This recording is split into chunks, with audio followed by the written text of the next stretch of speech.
Welcome back, everybody. What's going on? Thanks for listening. We're here. We're about to have some fun. Episode 76 of the Sean Lowery Show, featuring David Hecker. What's up? What's up? Happy Wednesday? Or Tuesday, whenever this drops. Merry Christmas. Merry It's Christmas. the Christmas right. season. Brandon, B, Coley, Big Bites. What's going on? You feeling good today? I'm feeling great. How are y'all? I could Couldn't not be be better. Could not be better. The holiday season is among us. At my company Christmas party tonight. Which you said, Hecker, that sucks. Yeah. But we're doing the No, Secret but also, Santa, are you all that going? stuff.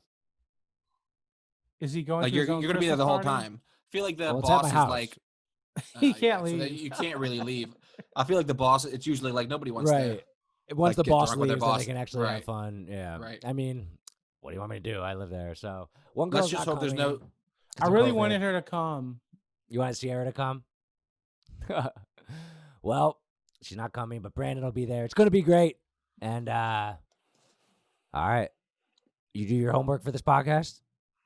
Yeah, we'll say yes. For the people listening, we do homework for you guys. We A think ton about of this stuff. research. A lot. And, yeah, today we're doing some questions, some more trivia, me versus Hecker, and the loser has to wear a suit on the next podcast, which is going to be hilarious. And whoever wears a suit has to like stand up to show that they're wearing pants as well and shoes. Okay. It can't just So be the top half. full Yeah. out attire, business attire. It's gonna be Exactly. good. I think it's gonna be funny. I don't know. And then of course David's video of the week, which I loved last week, and Brandon's Big Bites, and who knows where that segment goes. It's always one of Yeah, our you never know. favorites. That's when it gets off the rails. But I'm excited. All right, let's do it. What is the first topic, Brandon? All right, y'all. So Merry Christmas, David and Sean. What are y'all doing for Christmas? So I'm having my parents over, Lauren's mom. We're keeping it very small. Usually I go to my parents' house for Christmas Eve. It's like an Icelandic tradition. Christmas Eve is big. This year we're not doing that. We have a baby, as you guys I've mentioned a few times. So it sucks. Like we're really going to miss it, but there's, we can't ask everybody in my family to put their lives on hold because we're being super cautious. So, it sucks, but we're going to have to like Zoom in, Skype in for that for a bit and just do our own thing on Christmas Eve. And then we're having my parents and my mother-in-law come over for Christmas Day. So keeping it really small, but Cool. it's 1 year. Yeah, I'm not really doing anything. I'm not leaving town. I might get a hotel and get like a spa day or something like that. I love hotels. You do love hotels. I remember you said that. So yeah, we're just gonna kind of live it up and do nothing for a day or two, which is rare. What do you guys usually do? You usually come home? Yeah. Sometimes last couple of years we've been either going to my aunt's in Virginia Beach or going to my aunt's in Pennsylvania. It's just different every year. And I'm sure once I have a kid, maybe people will come visit us. I don't know. Right. It's different every year. Thanksgiving is my one holiday where traditionally always go have the football game. That's my number one holiday. I want to keep with my family. The other holidays or whatever. But yeah, Christmas is like the Santa thing. It always think is so interesting. Like lying to your kids about this guy coming down your chimney. God, you're so weird about this. I hate I it. am weird It's about like, it. It's like my least favorite take that you have, and there's quite a few, but this is like the worst. Your worst, like thing that you don't like. When did you stop believing in Santa Claus? I was the youngest of three brothers, so they like ruined it for me pretty early. I remember, Yeah. just On like purpose? I never. Yeah, it was like what are you, a baby? You still believe in that? And at that time I did, and I was like, no. But I heard like circus music and like the walls closing in, But I think, you as a kid, you start to like have doubts, But it's like kind of sad. It's like your childhood. What do you think? What do you think is the most common way people stop believing in Santa? Probably like Other They kids. figure it out. no, Other kids, older brothers. I feel like older siblings. or even are a just big part of overhearing it. Like I think it's Yeah. rare that somebody would get to the point where they figure it out themselves without having been tipped off. You know what I mean? Like Right. if you're like 10, 11, and you're like, wait, hold on.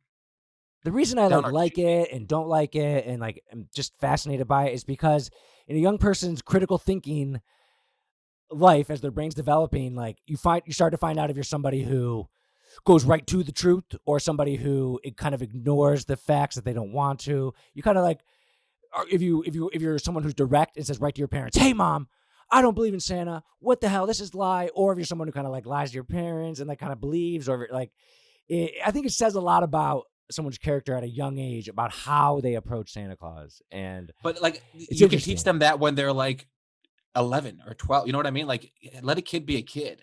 Like Yeah, I they're mean, it's so fun to get into Santa, like Christmas and Santa and like reindeer and all this shit. It's so fun and exciting. And like that's what is so endearing about kids is that they're yeah. so innocent and they like it's magic and it's the Christmas I don't spirit. have any memories of believing in Santa Claus because I'm That's sure I did when I was sad. really little, but I mean 6, 7, I think on the bus I overheard it. And then for about 3 or 4 years I played along. I Right. knew it wasn't real. Because that's what you do. Mhm. Yeah, And you had a younger brother. Yeah, and I took But advantage that's of what it it's all too. about. Like, did you do him a disservice by doing that? Because you didn't teach him to think critically as a toddler? Like, there's other ways that you No. can do that. But I also played It's- along with like my mom, and I would say Because it makes her I would ask for happy. expensive gifts, and she'd be like, "Oh, it's expensive," and I'm like, "The elves will make it," and I was kind of egging her on. I knew. That's Yeah. wrong. You know what I read recently is like, this kind of goes into it a little bit, but like if you get your kid, say you get your kid like an Xbox, whatever the new Xbox or PlayStation 5 this year, like you shouldn't tell them that it's from Santa because then like they go back to school and maybe there's kids whose families aren't as well off or whatever. And like if Santa brought him a PS5, but they didn't, they only brought me a So pair of socks. Santa Like, why am doesn't I not love as good? me. Damn. Right. Why not? So like, Oh, and so then what is you the also- what's the guideline it's like, there as far as it's for me. I bought you this for Christmas. And then But you get the then- credit as well. But then what about the gifts from Santa? Say there's 12 gifts and one's Mm-hmm. an Xbox, you say that's for me, but the other 11 are from Santa, and Mm-hmm. then the kid says I got 11 gifts including Legos, and then the other kid just got nothing. Like I mean, at a certain point, yeah. But like if somebody gets, a big ticket item and then, a big ticket item, say it's from you. That's Yeah. I never Is thought that of like it a- like I mean, that. So that's obviously a that's an rule. opinion, but it made sense to me. Yeah, I mean, I wouldn't even say it's a rule yet, but like it makes sense. I get that, but also like, is it your job to worry about the other kid? I don't know. It's just something like That's interesting. something to think about. Yeah, I thought Plus, kids and parents, and you want your kid to love you, and like you want the kid to respect you, follow your rules. If parents don't get any credit when all this is from Santa, and right. then, like, That's another thing. Mhm. yeah, and like later on, you want to tell your kid like they're not cleaning up, and you're like, I just got you all this stuff, but they don't know you got it. So if you want to like show your kids Get credit how for it. amazing Mhm. you are as a parent, get credit for it. If you want to get credit for it, you got to tell us. So that's a good idea. Have a bunch of gifts, say it's from Santa, but like a big ticket item, say it's from you. So Mm-hmm. that way you don't disappoint other kids, and also get the credit from the kids for the best gift because it's like better than Right. Santa. There was so in Iceland there's like a ton of tradition. It's really weird actually. There's like 13, they call them Christmas lads, and they're like the 13 days leading up to Christmas, one of these elves like sneaks down from the mountains and they all do like mischievous things. Like one of them comes one night and like slams all your doors and wakes you up. One of them steals all your sausages. One of them scrapes like the gristle off your pots and pans and eats it. And they all have like all these weird quirks that they do. And if you don't get clothes on Christmas Eve or Christmas, then the Christmas cat, which is a big giant black cat, will eat you, What? like eat you alive. And like all these Yule lads are, they're all the children of somebody named Grilla, and she's like the scariest MFer in the world, and she also eats children alive. So it's There's like lot a of eating really children stuff. Like yeah, there's really Krampus, dark. There's Krampus too. This is like in the same vein as that, but again, like you have to look at it. There's one named Bjugna Kraker, who's the one who comes and steals your sausages. That's a cool accent.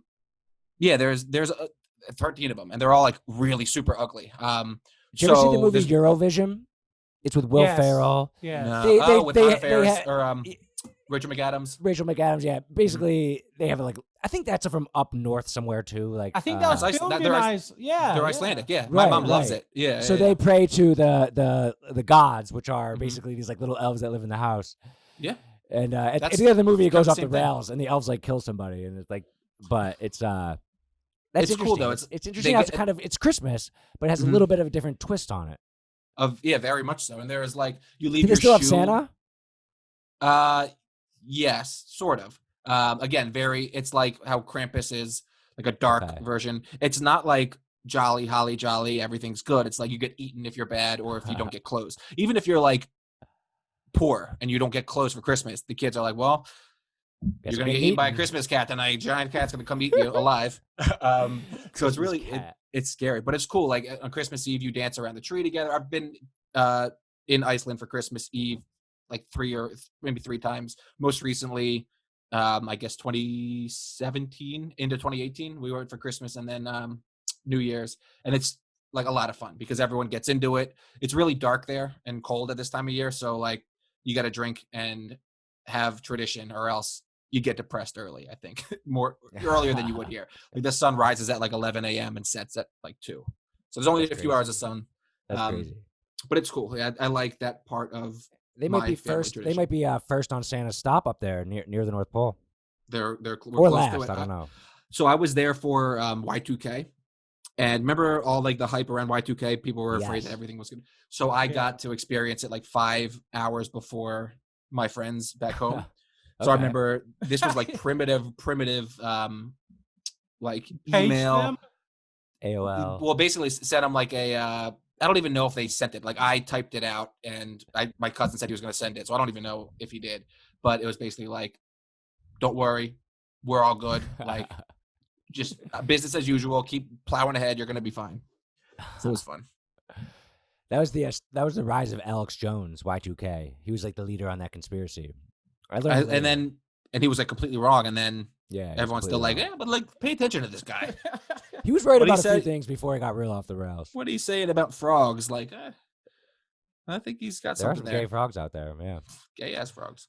But yeah, we wish everyone listening a Merry Christmas and Happy holidays, It's not the just best- Christmas. It's the best holiday. It's the best holiday as far as like as much as everyone gets into it. I mean, the The shopping story- and, Yeah. and like the music, decorations, and the music, the decorations. I agree. Right. I wonder why we don't get into. I was talking to Lauren about this. Why don't people decorate for like Valentine's Day or like Easter? You know, like why don't people put lights or a 4th of July? Lauren and I said that we're going to do like 4th of July lights on our house this year. Lights, specifically yeah. lights. Because people it's so decorate, nice. I feel like, but walking not as around. much. Yeah, walking around the neighborhood and seeing all the Christmas lights is so much fun. Why does it have to be like limited to Christmas and sometimes Right. Halloween? Right. Yeah. As a e-commerce salesman, I love these holidays because they are, well, obviously Christmas is a consumer holiday, but Valentine's Day, I learned with our customers at least, is much more popular than I thought. Like people like to wear clothing and like hearts on it and stuff like that. But Christmas is the head honcho of holidays for sure. Agreed. All right. Merry You Christmas. want to get into the meat of this podcast? Let's do it. Hell yeah. All right, Brandon. What's the next one? All right. Question 2. All right, each of y'all have to bring the top 3 fights of all time. They could be conflicts, beefs, etc., etc. Go for it. Do you want to start? I'll start. So yeah, we're doing this in the classic fashion, the Hecker Lowery Coley podcast that we've been doing it, where we can kind of take this however we want. But the top 3 fights in history. So my 3 are all different like categories of fights. But my first one is the most literal of my 3 fights. And I chose June 28th, 1997, in the boxing ring, Mike Tyson and Evander Holyfield. Of course. And Mike Tyson did a fight the day after Thanksgiving this year. And I was with my cousins, and we brought back up this fight and watched it on YouTube. And all right, so like I got a quick little rundown of it. So Holyfield won the first 2 rounds, and Tyson had been complaining about headbutting. And the 3rd round came out, and Mike Tyson came out without his mouth guard, which was a big deal. Like you want to wear your mouth guard, and What are you people doing? didn't know what was going on there. So he came out without his mouthpiece. And then during a little grapple, the famous moment, Mike Tyson bit his right ear and spit it out on the ground. Like Big chunk. And the reason why this is such a cool thing was like no one knew what the hell is this allowed? Like what? Like it wasn't something that anyone expected. So what happened was the referee stopped it, and he's like, "You bit him?" Like he was flabbergasted. The He referee not was only absolutely bit him. He like bit a chunk of his ear off. bit a chunk of his Spit it ear, out. like spit it out. Yeah, it was 1 inch of cartilage that he spit onto the floor. And the funniest part was the referee. His name was I have his name here, Mills Lane. He was just so confused. He was flabbergasted. So he was about to disqualify him, and they pushed him back to the sidelines or the corners, and then Evander Holyfield was like, I'm fine. It's all good. And he didn't know if it was an accident or not. So he's like, all right, I'm going to deduct 2 points for that, but let's go again. So like he started it back up. So he was really confused. And that was the funny part. And then they started fighting again. And then Tyson bit his left ear. And right away, Mills Lane stopped the fight and disqualified him. Yeah. And the coolest part about it, and I didn't really know this, I always knew the allure and the story of the bite in his ear during this fight, but the coolest part to watch it live again on YouTube recently, and I suggest for people to go watch the fight on YouTube, is the mass hysteria and confusion that was going on. This fight generated $100 million in revenue. It was a pay-per-view, biggest fight, huge crowd in Las Vegas, and all of a sudden it was just over because of these bites in the ear, which was something that was never discussed or thought of or heard of. And it was the referee, like everyone ran into the ring, then everyone like ran out of the ring. It was just mass hysteria. And about 10 minutes later, the referee did an explanation. He's like, yeah, like Mike Tyson bit him. And like, then he bit him again. And so Holyfield won the fight. And as a result, Tyson, he got his license revoked in the state of Nevada and had a $3 million fine plus legal costs. Later, Tyson and Holyfield, they did like a little podcast together and made up. And I think it was also Holyfield went on Oprah. But if you ever ask me, I didn't even know about boxing, care about boxing, but I just remember how big of a story this was. Crazy. Mm-hmm. And the biting the ear will live on in legacy. This was before Mike Tyson had the face tattoo. And boxing is actually kind of coming back in popularity a little bit. Yeah. You know why? Because of like the Logan Paul and Jake Paul. And dude, I can't believe how legitimate that they are. What do you mean? Like they're just good like at a boxing. sideshow. Yeah, but they're good at boxing. They train. I mean, yeah, but they're good compared to us. If they fought like what's his name? One of them wants to fight Conor McGregor. Jake Paul knocked the shit out of Nate Robinson in one punch. Nate Robinson's a tiny little player. So that's Jake Paul. So Logan Paul is fighting Floyd Mayweather. Right. It's booked. It's happening. I know. So, I mean, it's a huge money grab. It's for both of them. It's like, smart, but they're not. But it's not just a sideshow. Like he's training. Like they're a lot better at boxers than I thought. He could beat Floyd Mayweather. So the thing is, he's a lot bigger. He's 6'2", like 200, and I think Floyd Mayweather. What's the Floyd percentage? Mayweather is like the best boxer of all time. Yeah. The thing is that he's Floyd is such a defensive boxer. So like he's kind of like a boring type boxer compared to Mike Tyson with a heavy punch. So he's not like he may not knock out Logan Paul, but he's not going to win. I don't think. Right. I mean, I don't know much about boxing, so it's hard to say that. But I mean, good for them. They're getting their bag, but it is like a side. It is just like an entertainment thing. It's not like he's not challenging for like a belt. Neither of them is going to be like a world champion. But legacy is at stake. Like if he actually beats Floyd Mayweather, that'd be the most embarrassing. But I even heard Joe Rogan talking about it, and I am surprised because I agree. The Paul brothers are amazing at gathering attention, videos, subscription. Jake Paul actually has a few good rap songs, but their legitimacy as far as the training and the boxing, fighters, I was impressed. I had no idea. I thought it might just be like goofy dudes like messing around. Like they are taking the boxing element very seriously. I think they were wrestlers, aren't they? Because I didn't know who this guy was until the last whatever the last fight was with Nate Robinson. Then I like looked into it more. I think we talked about it on the podcast, and like they were both like college wrestlers, so they come from like a combat sports background. Right. They're both big dudes. Like they would beat the shit out of me for sure. I just don't know. I can't see them challenging any like professional boxer. Maybe I'm wrong. Again, I don't know much about boxing. The thing about boxing is like MMA is so much more entertaining because it's so much dirtier. Like part of what we loved about the fight you just mentioned, I had it number 2 on my list was it was like shocking. Would you consider that a cheap shot? Yeah. I don't. I mean, I consider a cheap shot like a punch to the nuts, or like a real like boxing. It's just so like the thing about boxing and like Conor McGregor and Floyd Mayweather. I watched that and I had a good time watching that. And I'm not a big fight guy, but if it was MMA, Conor would destroy him. Like boxing is like kind of a cop out as far as people who don't know and they just think it's fighting. Like there are very set rules. So like it is. It's technically a cheap shot. You can't bite. Like if you kick, that's a cheap shot. Technically, sure, but I think of like a cheap shot, like punching somebody from behind or headbutting. Like there's something about biting a man's ear off where it's like a cheap shot is like a chicken shit move, like a pussy does it. you bite my Yeah. ear off. Like, all right, dude, like you win. You know what I mean? If I'm The thing is, Evander Holyfield, I'm like, the thing is, Mike Tyson got away with it. the Like first if time. it was a head game, if it was something that nobody expected, which nobody did, and he Right. had it as a plan to psychologically get into his head, it worked. The ref was super confused. He docked him 2 points, but then he bit his other ear. Like he should have Right. just bit the first ear, psychologically messed him up. Like Holyfield won the first 2 rounds, and this was the round 3, and he came Yep. out without his mouth guard. So was he planning on had to doing have the planned. biting? He was Mike. I mean, not that he's the most rational, reasonable guy now, but he was. Mike Tyson was like crazy. You ever see the interview of him after one fight where he's like, "Oh, Mike, you look like you were like slowing down towards the end. Like, what happened there?" He's like, "I broke my back."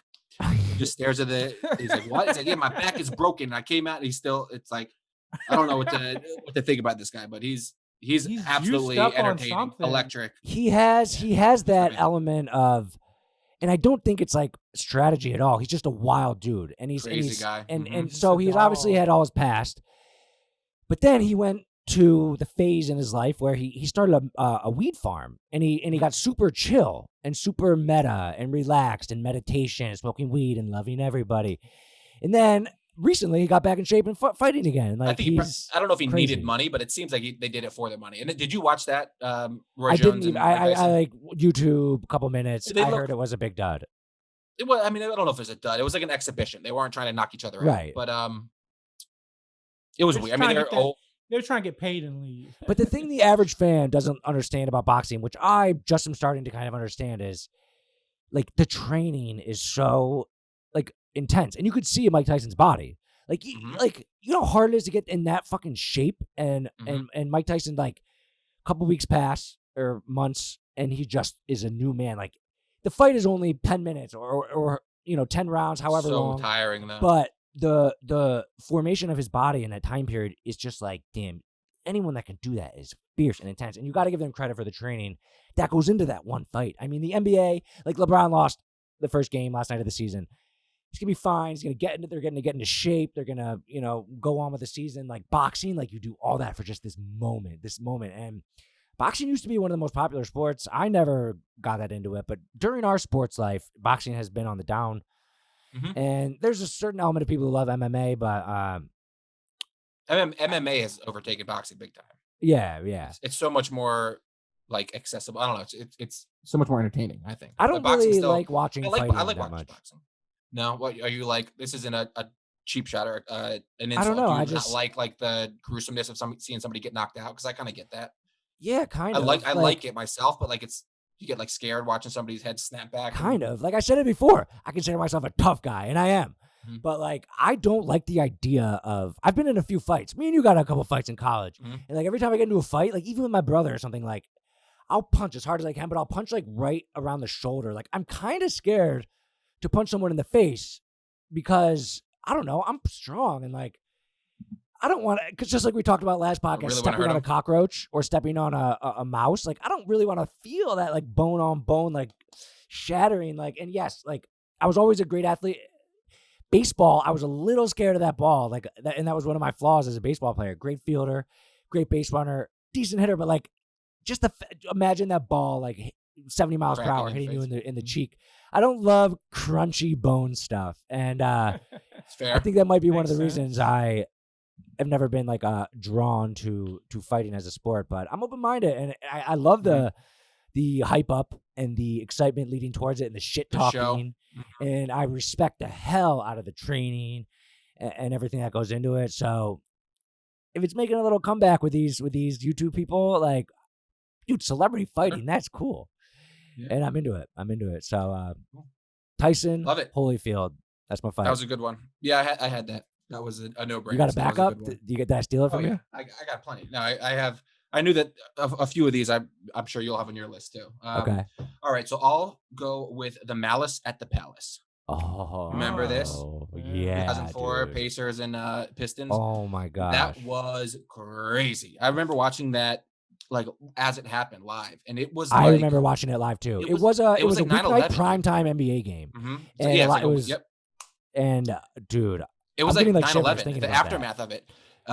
So for anyone who doesn't know, so the Pacers and Pistons played each other. I think it was 2004 because I was Sounds right. Yes.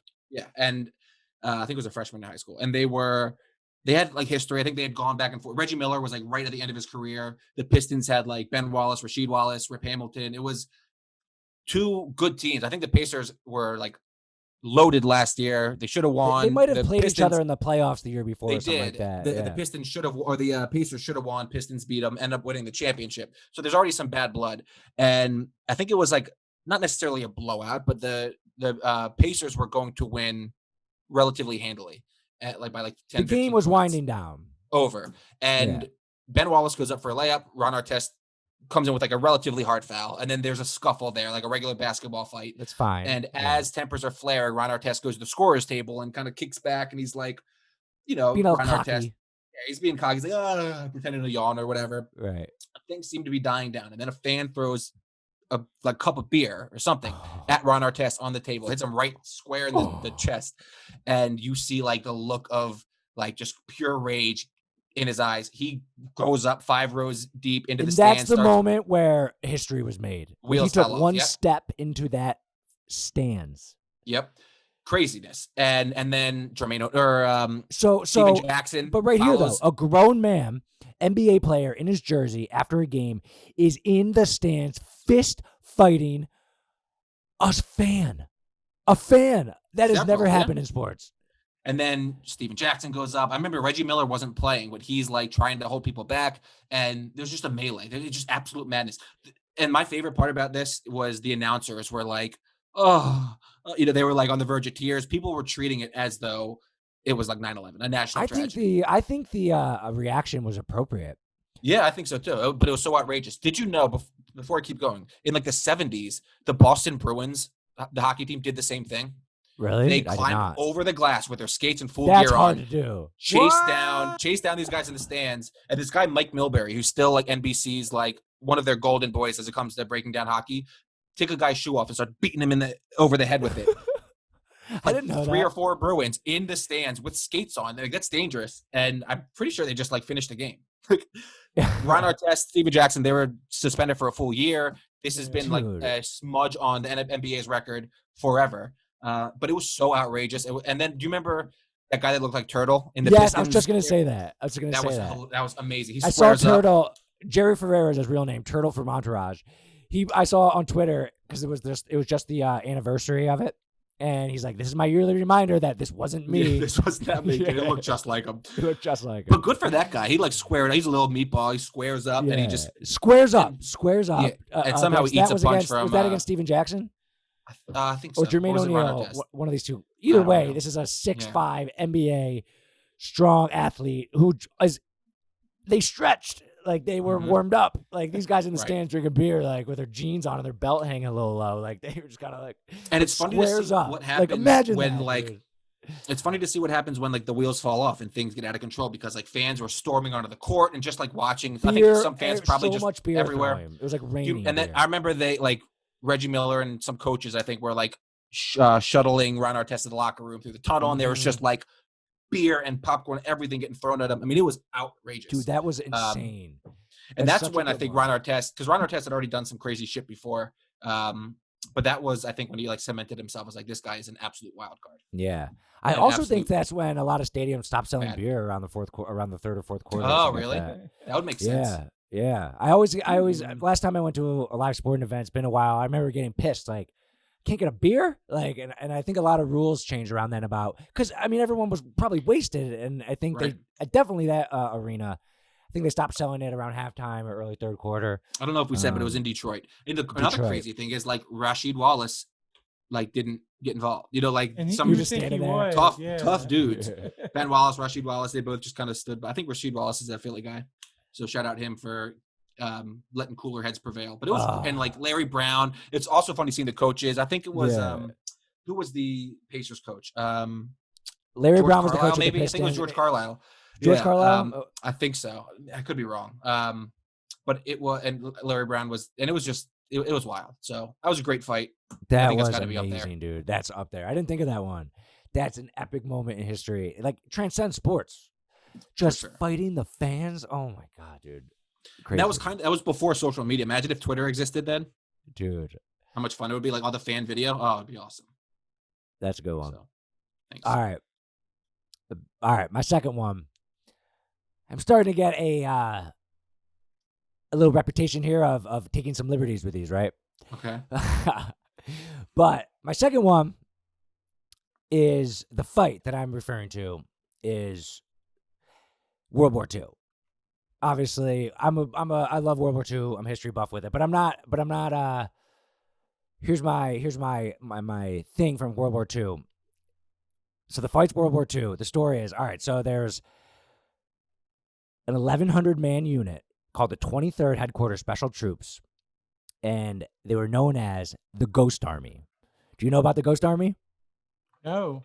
Okay, so the Ghost Army, American, Canadians, British, special tactical deception unit, and they were made up of people from art school, actors, advertising agencies, and other creative fields.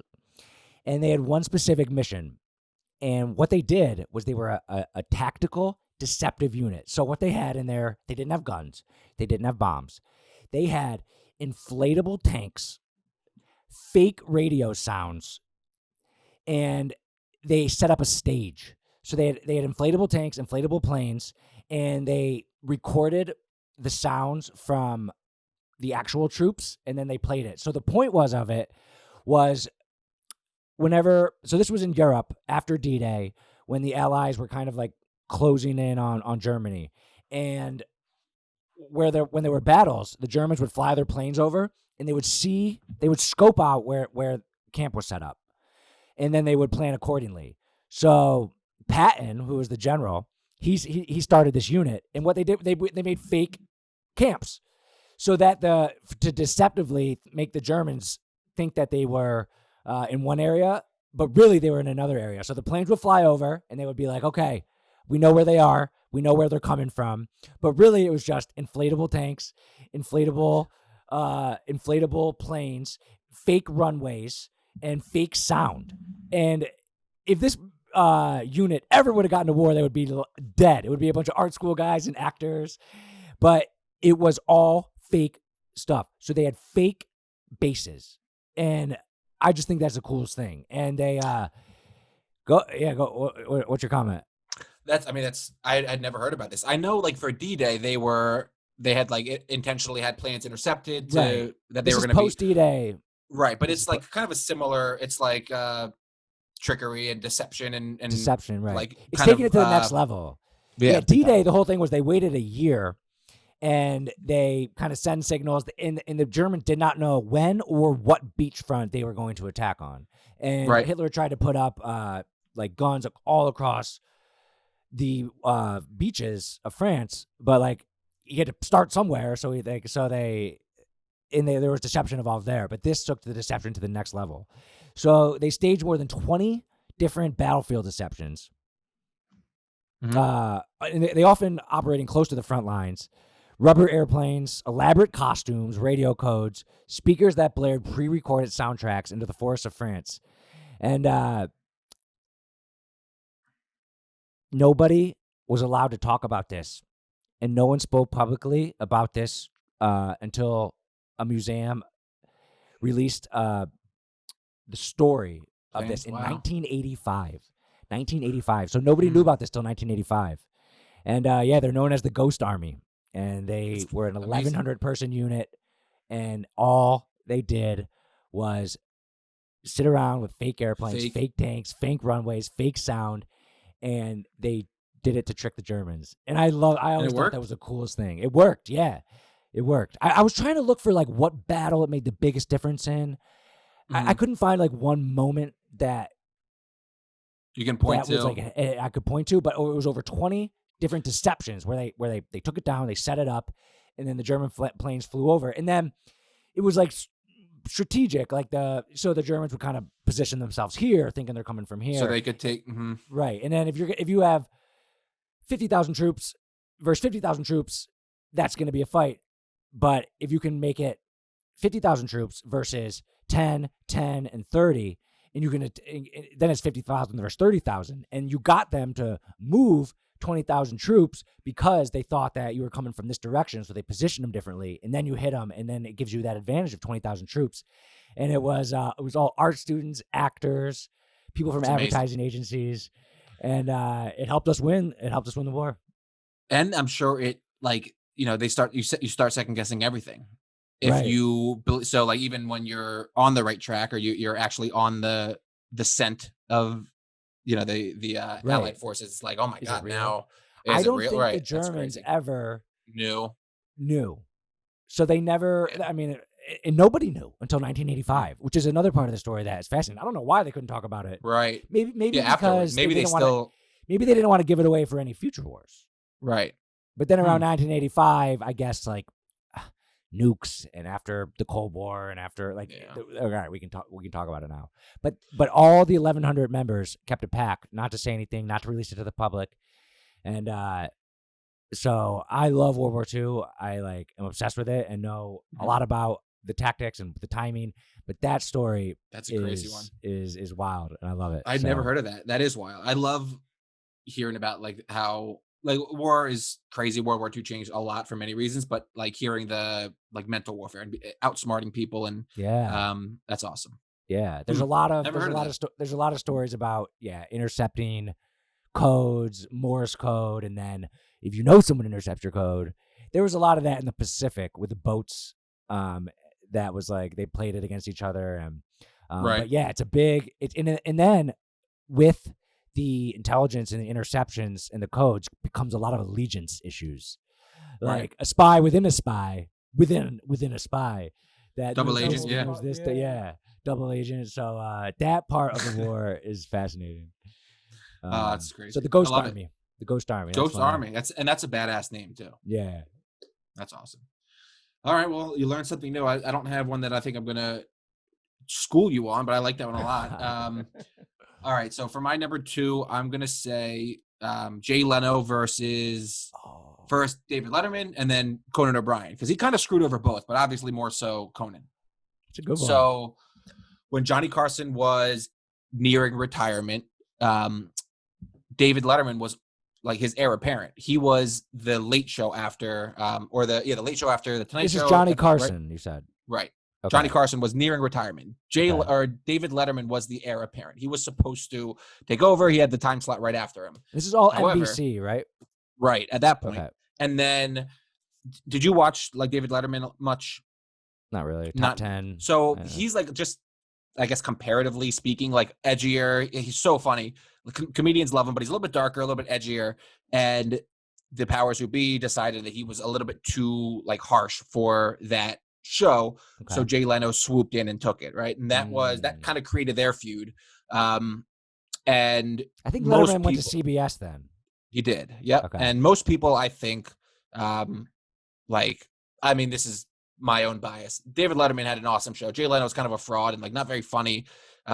Comedians will always consider getting on Carson or David Letterman, kind of their big break. That's when they made it. So then Jay Leno had the Tonight Show. Conan O'Brien had the time slot after him, right? He was the heir apparent to take over for Jay Leno when he was going to retire. So they had it.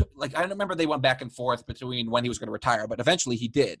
And Conan O'Brien took over and had the Tonight Show for 2-3 months, and then Jay Leno said, you know what? Never mind. I changed my mind. I'm coming back, and just straight up cucked him. Took his show back and left Conan with his wiener in his hand.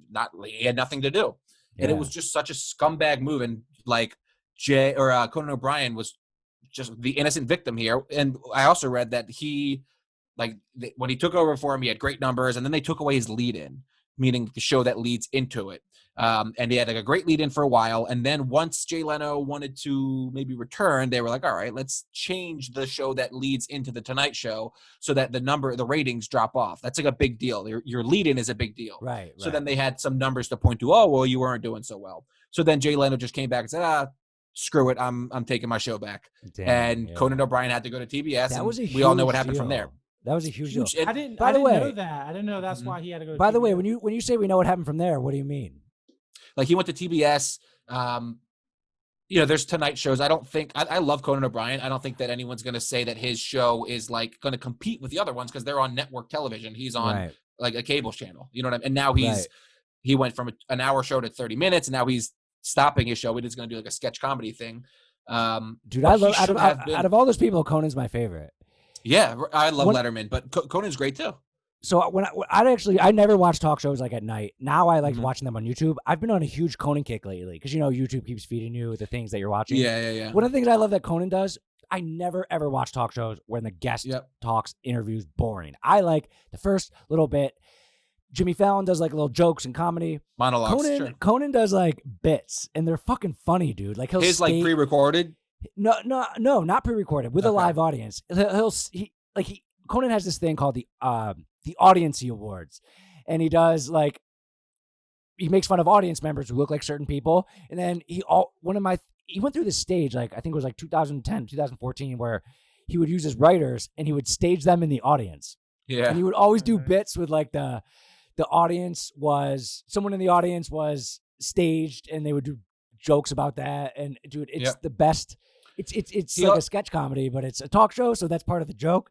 And that's what he's Conan's doing the now. funniest. That's his new show is going to be. that. He also has, I think, the best like pre-recorded like bits that he does. Where he does like off studio where he like when he comes Andy will do like a barbecue. with and the there'll be something Clueless funny with it. Gamers, or he did the one like where he was on Tinder with Dave Franco. I don't know if you saw that one. Yeah, I see Like that. he does. He's really funny, and I think He's the best bits.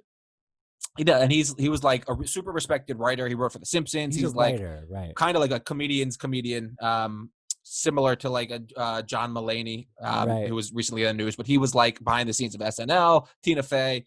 Like these people were all like very respected in the writing world.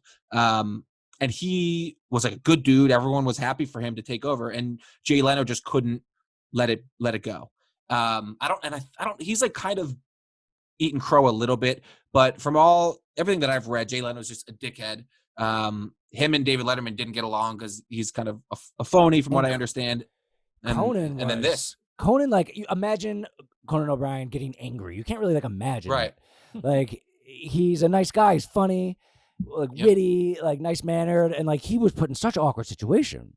Mm-hmm. And so I think eventually they didn't hold back. They were like, I saw an interview with him and Andy Richter, and they were like, kind of tiptoeing around the question, do you hold any ill will towards like anybody at NBC? And they were just like, yeah. Just like matter of fact, of course. And he They, still like, had the completely show fucked us for over. he still had that awkward period where he had the show before a little bit. I remember Norm Macdonald came out and he's like, I got you a gift basket, and he's like, it's actually from 6 months ago. I meant to give it to you, and it says, Dear Conan, congratulations on the new job. No one can ever take this away from you. I'm sure this won't end in terrible, terrible failure. He's like, sorry, it's from 6 months ago. Like he did a lot of jokes about that, but right. That's a good one, man. That was a big deal. Yeah. I feel like that would be less of a big deal now because I feel like people don't consume the late night shows in the same way. I only watch them like the next day or the next morning or like a bit later on YouTube. Right. It was just such a like classless move. You know what I mean? It's like done with so little tact. If it was in your didn't they give mind Conan, that they gave Conan back his slot after, but he was just like, fuck that, right? Did they? Because I think they had already replaced it. I don't know. With Jimmy Fallon. Okay, so they just put That's him in what I was asking. spot. Where does like Seth Meyers and Jimmy Fallon fall in? Well, this would be like if Jimmy Fallon said, I'm going to retired, and then they gave Seth Meyers a show, and then after 3 months said, nah, never mind. And Seth Meyers was like, well, now what? Because you gave away my time slot. It was messy. And I don't know if the Jimmy Fallon timeline matches up, but I would imagine it did because they wouldn't have a vacant slot after him. They had to fill that show. Right. So that would have taken away that person's job. Right. And apparently, from what I've been reading, Jimmy Fallon's like tenure a little bit up in the air right now because his ratings are awful. It's crazy because he was by far top of the top, couldn't be touched, and then people started getting tired of like his phoniness and his shtick. I don't know, but yeah, crazy. I thought it was a good fight. That is a good fight. That's a good one. I wouldn't have thought of that. All right, my next one is one everyone knows. But it's a classic. Biggie versus Tupac. Of course.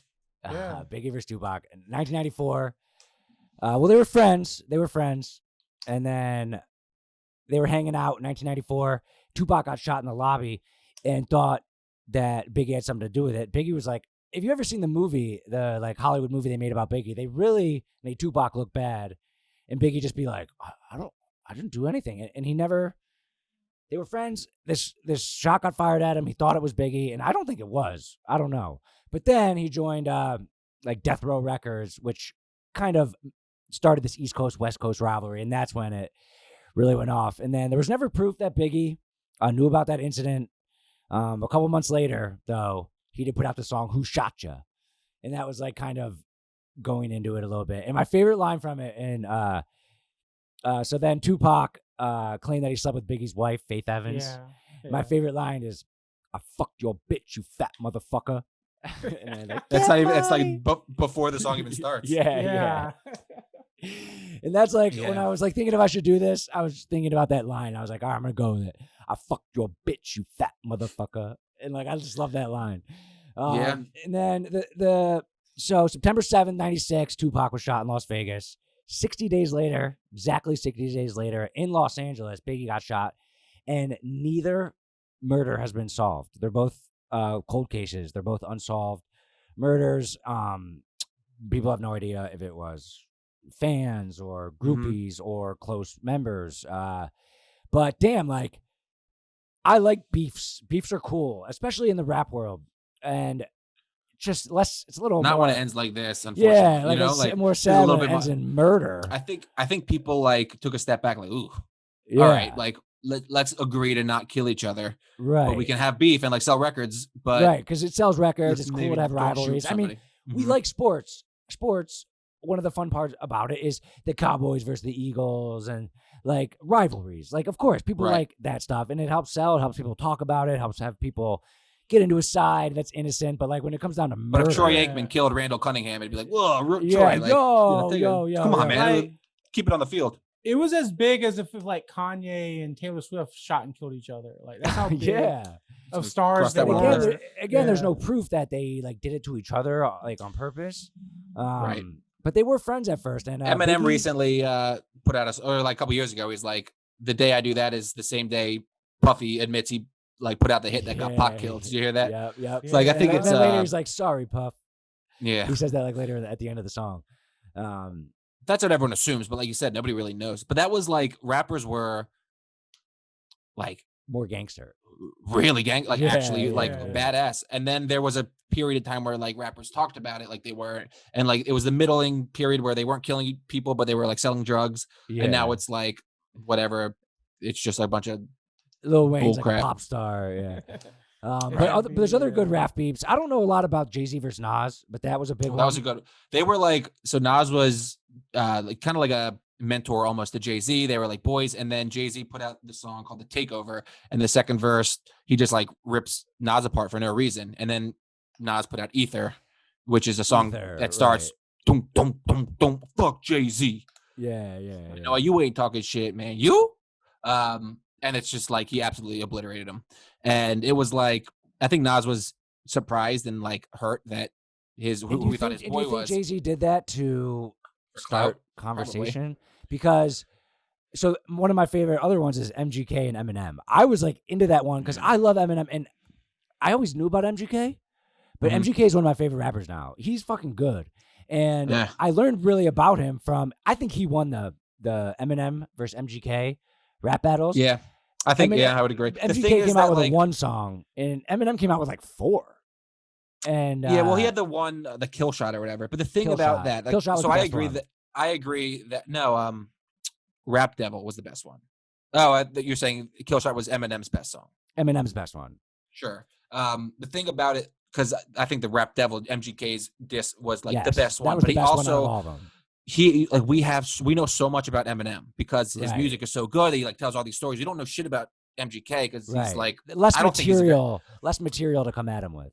I don't think he's a good rapper. I like his most recent album. It's like Bloody pop funky. Valentine, dude. I love that song. You like The that? song, It's a nostalgic thing. Forget You Nostalgic. Too Yeah. with Halsey. Amazing song. It's cool But I that don't he was a think- rapper. And I think went he's a into shitty a little bit of rapper. punk rock. I think he's a He great always rapper. he's always had that because I remember He I saw found an his interview with him lane years with ago with he was like talking about Anti-Flag and a couple of punk bands that I used to listen to back then. Yeah. I was like, all right, this guy. But yeah, I mean, Eminem like he had Eminem's diss track had a few lines that are just like So weak. all right, like pop a bottle, celebrate it because this is as big as you're ever gonna get, and like that is true. Like it was a smart move on his part, but like This is it. Enjoy your Eminem moment had some because, real weak lines though. I remember the one line was of course, like, how you gonna my last CD, name yourself after a pop or after a damn gun and have a man bun? I was like, that that's was cool. actually funny.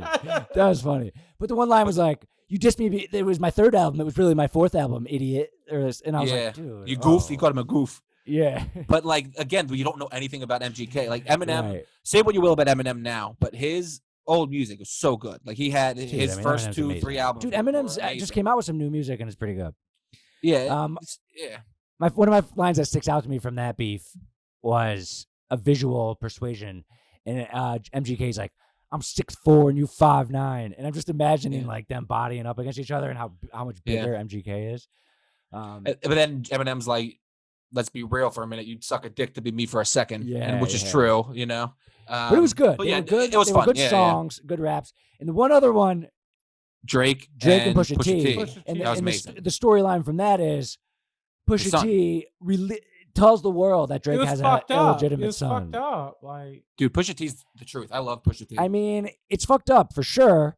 But if you're battling, no and looking rules. for, if you're battling That's and the looking sto- for the material, story- that's great material. the story goes Drake and Pusha T was in the studio with Kanye, and like Kanye told like they used the information against him. Like they were just friends like 3 days ago. It's kind of fucked up. Yeah, well, Drake came at, you fuck with the bull, you get the horns. I was fine with that. I think I mentioned it on one of these podcasts. I'm not a huge Drake fan. I think he's more like R&B, and I don't think he's a great rapper. Pusha T is a great rapper. Like even Clips back in the day. So I've been on Pusha T side for a while, but that And Kanye was is on Pusha T's side. amazing. He also, the one thing, and he also, who's that weird guy? Not weird guy. He's like sick. He's like Drake's boy. I forget what his name is, but he's always with They Drake. made fun of 40. him. He made fun of him. Is that his 40. name? Yeah. Yeah. He's basically like what I forget what he said, but he made fun of him for he's gonna die soon or something. Yeah. But like Pusha T, he's like a real gangster too. He used to sell, and I like the part of the story. I loved it. I like the part of the story. Apparently, Lift Yourself, Poopity Scoop, the Poopity Scoop song. That beat is fucking hot. That Drake beat thought is, he was going to be on that. No, Yeah. Drake wanted the beat, and Kanye was supposed to sell it to him, didn't, and then he released it as like a joke just track. like the. Mhm. And dude, that beat is incredible. Like I don't. Someone needs to like remix that. But I like that part of the story too. And then Drake came back. I crept down the street, took a left, and he's talking about like because they live in the same neighborhood. He's basically implying that he like fucked Kim. And he's like checks over stripes. He's talking about like Adidas or Nike over Adidas. So that's a good one too. That's a good one. Drake but has one of the best flows. I ain't gonna lie. dude, I mean, I think Drake's an amazing rapper. He does do too much R&B, I think. But like He also doesn't that's write the appeal to He doesn't like write all his music. He has No, ghostwriters you can and stuff. tell. You can I tell. don't Those care lines about are too that. good. They're too good for him to come. You don't care that he has ghostwriters? What do you mean? Like, if I had to go back to all the songs I ever liked and picked He's able what to parts, deliver who it, wrote though. who, That's I'm what not makes worried him about it. special. I mean, if you practice, He's still I doing it. I I disagree. mean, Say all what the you will about actors, Drake, but people write actors' lines. It's still about delivery. So you don't. I mean, that seems like a crazy take that you don't care if a rapper is writing their music or not. If somebody's writing it for them and they just deliver it, they're doing karaoke versus somebody who actually. I mean, it's not can karaoke write. because there's still the flow and the word and like the timing. But somebody's writing it, like somebody's writing the flow for them. I mean, don't you think that? Yeah. I mean, don't you think the good comparison would be all actors' lines are written by writers? No, because you have to like be on camera and like show emotion and like actually, it's not. You No, gotta perform the song. it's not the same as acting. It's like saying that an actor is as good a writer as a writer is. But also, You know we what I don't mean? know what the truth is about the ghostwriting situation. Sure, that's true. So- He Good point. came up with all those songs. He's like literally the greatest. Like artist. Nas wrote the song "Getting Jiggy with It." Like that is clear. You can listen That's to the song and Will be like, "Oh, this is a Smith. Nas song." That's But, kind like, of part of Will- the yeah. industry. That's kind of part of the industry as far as Sure, like people I get share it. beats and stuff like that. But you would hope that like the real ones are writing their own lyrics. Yeah. Whatever. It's just a personal thing. Yeah. But yeah, I mean that's a great. Biggie versus Tupac. That's my fight number 3. And rap beefs are cool. I support more celebrity beefs. Yeah, I love it. All right, cool. So I have a couple here, but I'll go with "'Tis the Season." I'll go with Rudolph versus all the other reindeers. Because obviously there's a rivalry there.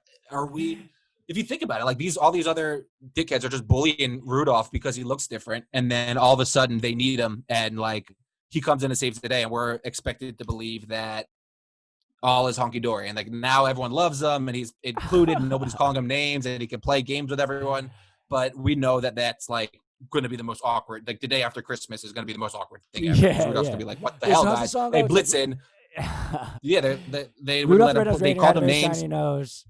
None of the other reindeer All of the liked other him. reindeer used to laugh and call him names. They never like, poor Rudolph joining the reindeer games. Right. He's like, "Oh, what? Yeah, Now I they're can just play basketball bullying with him you guys, because you he has a physical handicap. Yep. They're basically Now all like of a making fun of him because he's deformed. And look, where's Santa in this? I guess maybe this is happening outside, or is he just enabling all this bullying? And then again, once they need him, everyone like is like, "Oh, you're the best, Rudolph." Don't you think he'd be a little bit bitter about that afterwards? Yeah, like Like, and hey, like also hey Vixen, what the fuck, dude? Like you've been a dickhead to me my entire life, and now you need me, and guess who's leading the way? You know he's probably like going hard. And the story of timing is always confusing when it comes to Christmas, but. What was this? The first foggy Christmas ever? Right. It's always foggy on Christmas. You know? Yeah, like it's always nighttime. Like you always could use a light.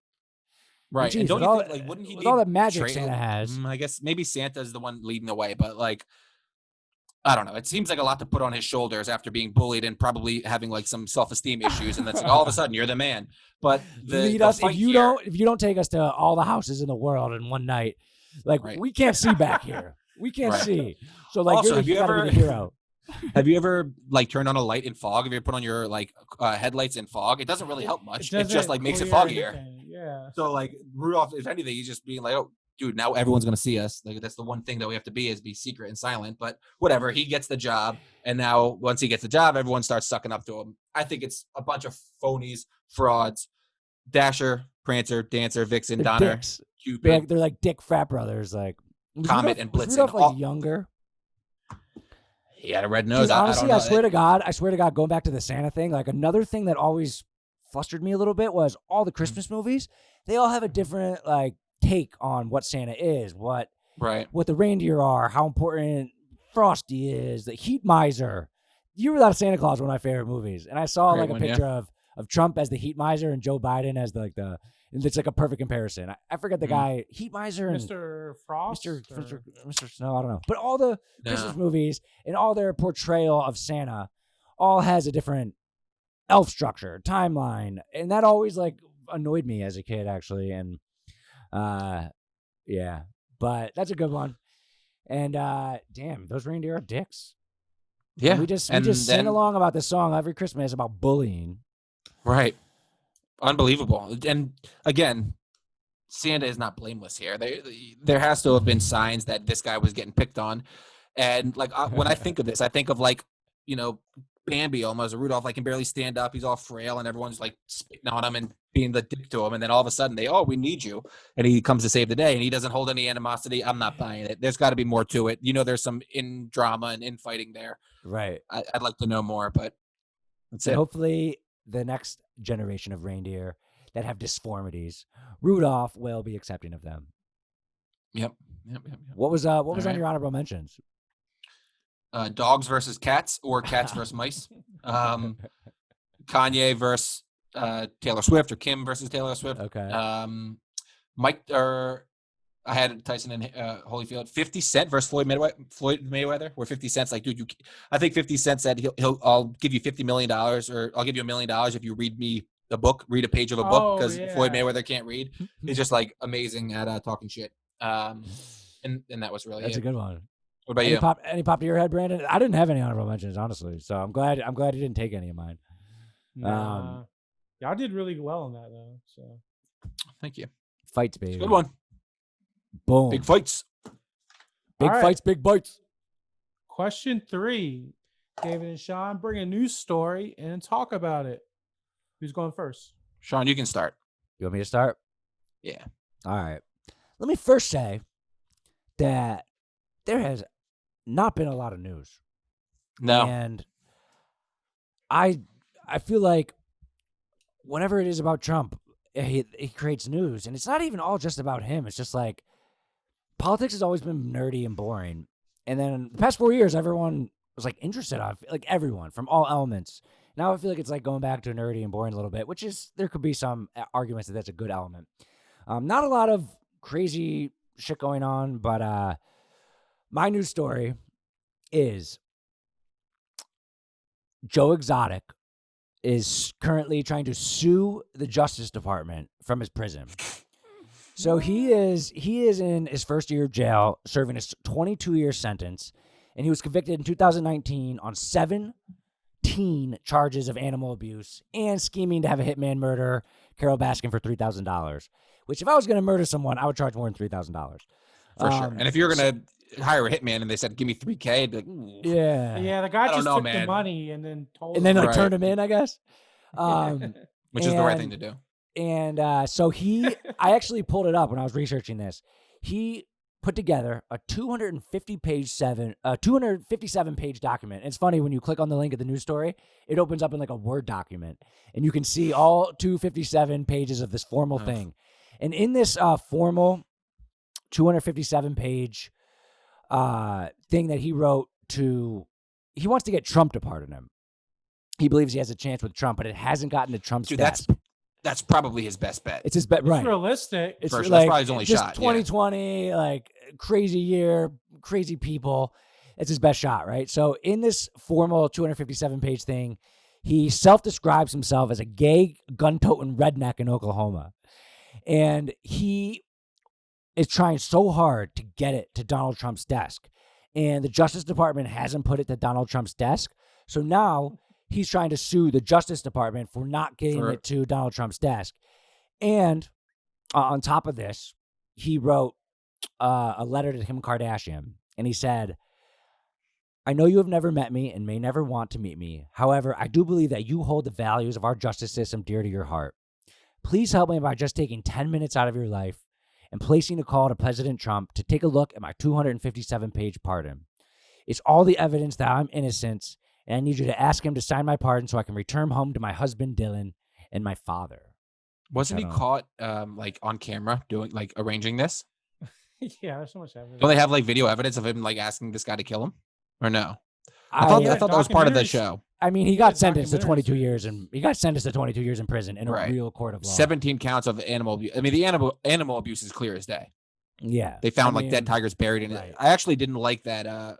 I didn't really like that either. Much. I didn't like that show very much either. I almost put that in overrated. It was a little too hicky, rednecky for me. It just wasn't that entertaining. It's kind of sad too. Like, it's just a I crazy love animals. story. Like it kept getting crazy. wilder and wilder. They were like clearly abusing these animals. But okay, go ahead. Yeah, and I pretty much have. I mean, it's just a good headline, and it's funny that he's thinking that my last chance is Trump. I have two kind of like sidebars of things that I think are interesting from this. One is he tried so hard to be famous. He was we talked about fame on the podcast before. Yep. And he was someone that was like, would sell his soul for fame, and that's all he wanted. Even before like the internet, he had, before live streaming, he had like some type of live TV show, and he only had like 30 viewers, but did it every night. He was strive for fame. Committed. Finally, he is the talk of the country. The world, famous as could be. And he's behind bars, can't enjoy He any can't of enjoy it. it. Yeah. That's sick. That is, and that's I feel bad for him. And then my other thought in that realm is I fear nothing more than prison, because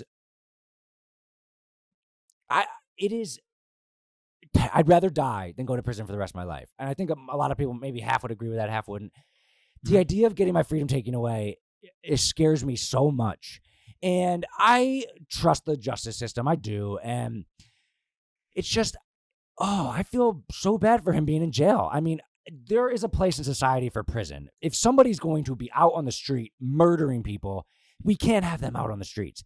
They need to be in jail. But like O.J. Simpson, like, would he have murdered more people? I would say no.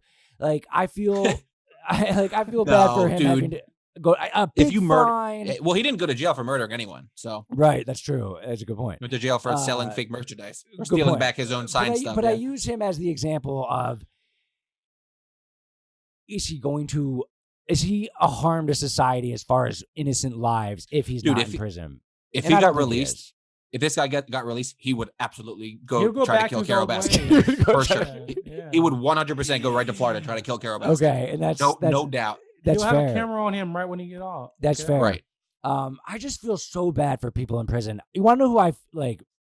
Honestly, like have a bleeding heart for is Aunt Becky. I feel so bad for her because she fucked up because she didn't admit to it. She lied in court, which is really her big thing. So Brandon, I don't know what that you're is talking about. the college admission scandal.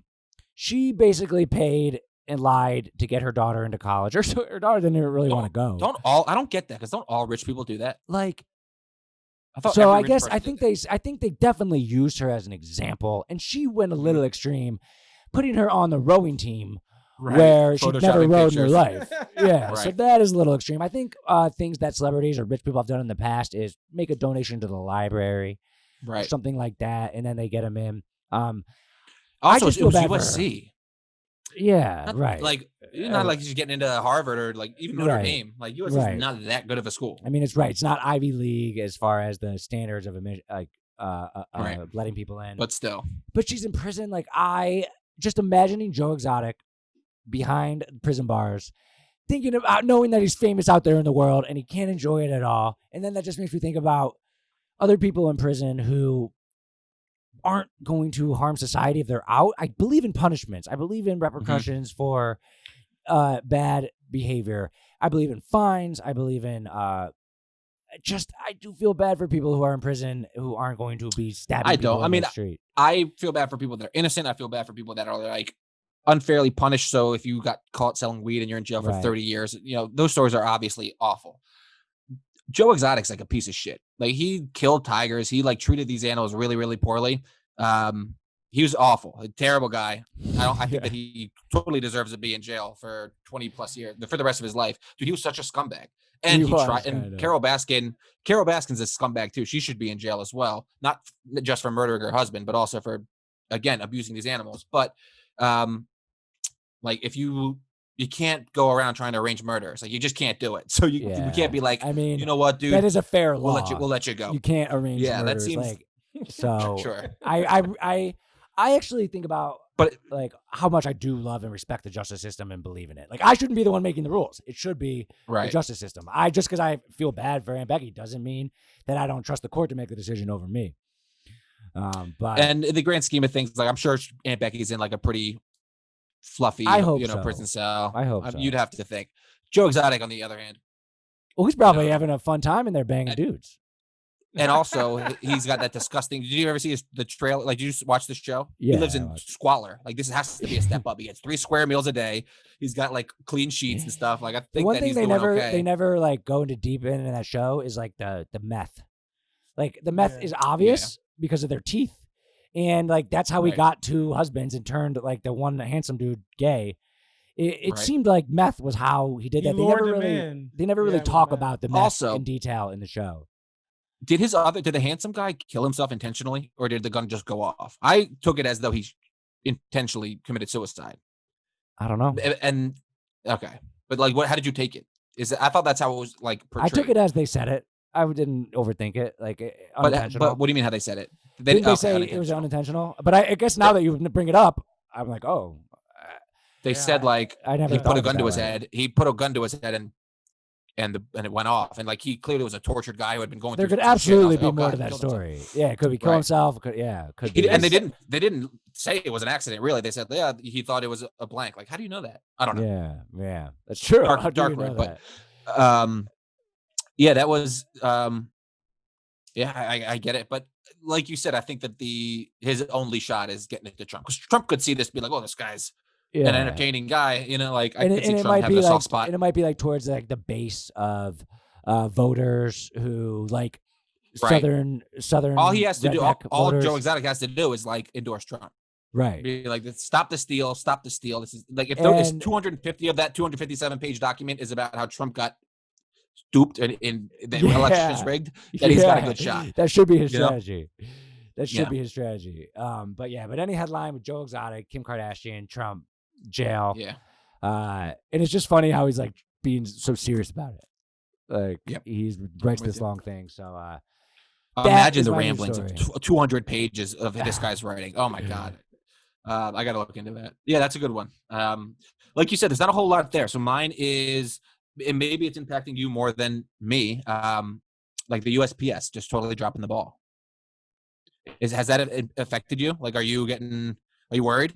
Because I ordered stuff like a month ago that still isn't here yet. And So it let was me ask you a supposed question. to be here Let me like ask you a 2 weeks question. ago. You ordered something, and like the tracking says It was that shipped. because there is a difference between the business getting it out, obviously, Of course. and then once it gets in the system. No, so I mean, I know all about this. So one big problem, and the problem that I hope is like if there's no tracking, but then it shows up at your doorstep, because once Sure. it leaves our building, we only know It's out of your hands. we only know what us and the customer are clicking on the same tracking link, seeing the same information. Right.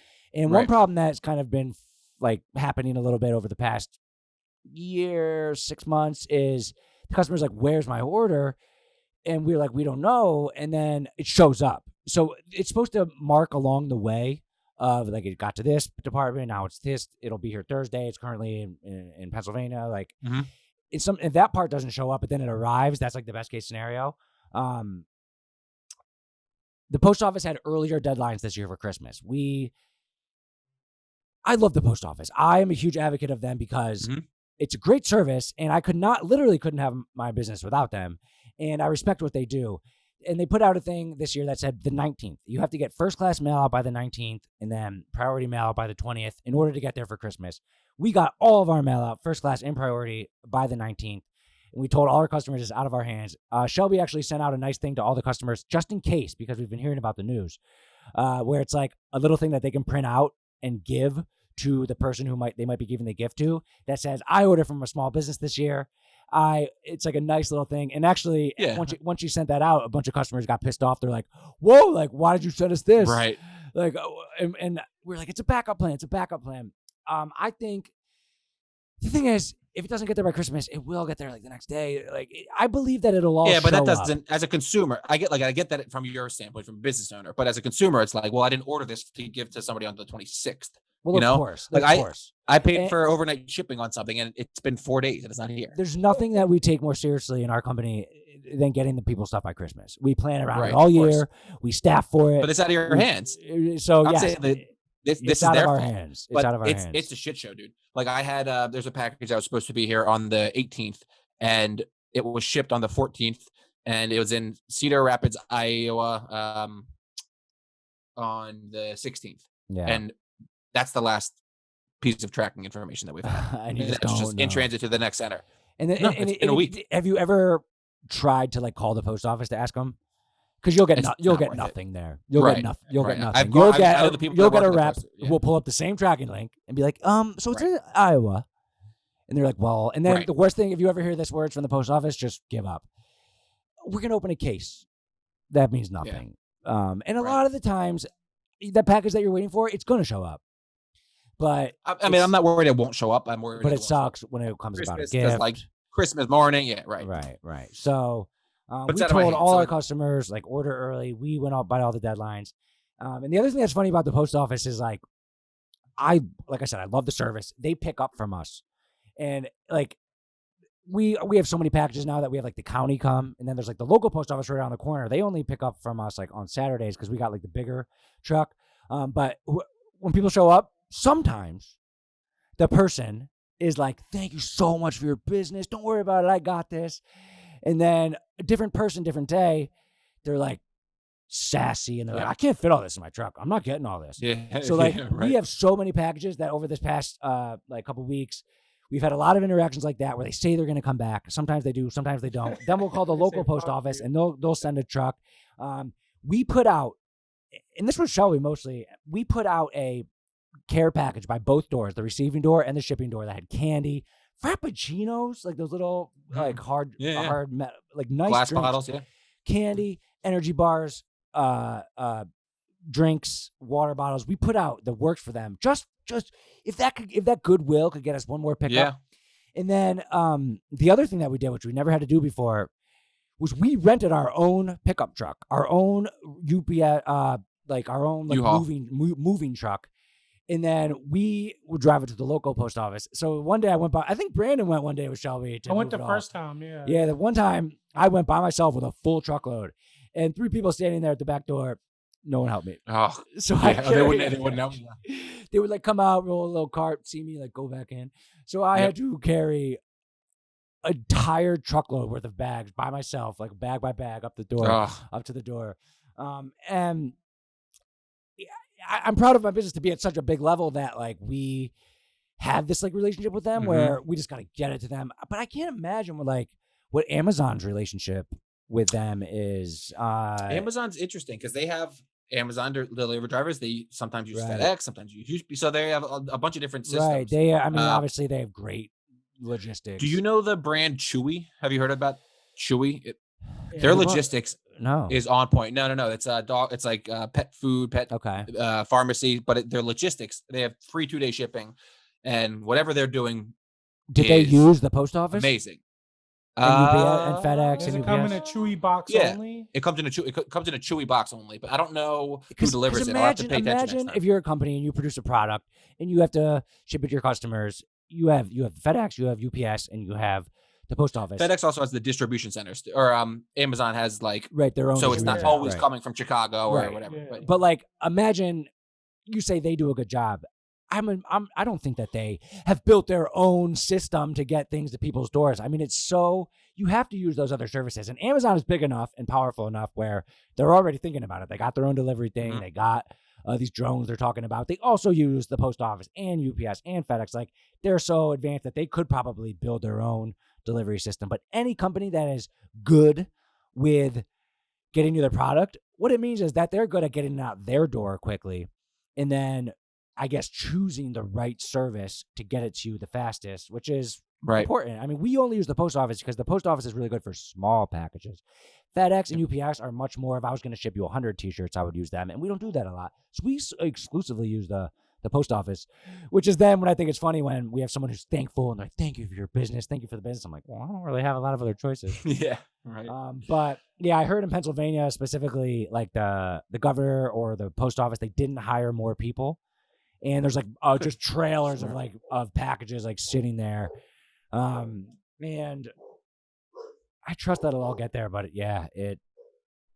it's interesting, and we'll see. We'll see if everything gets delivered. It'll eventually get delivered, but by Christmas is, I don't know. I thought it was nice of us to send out a little in case. Yeah, that's a good idea. Yeah, but I mean, I understand like.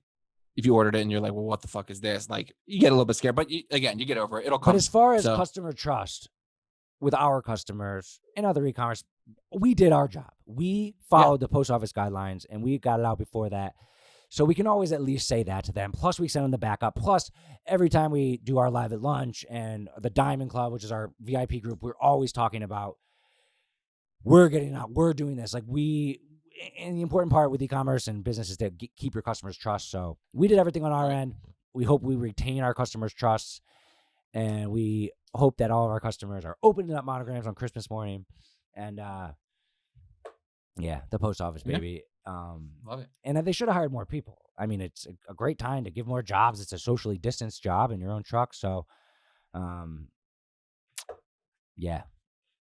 They're too busy delivering fake ballots and burning others. So. Fraud! It's fraud. What's next? Trivia game. I forgot.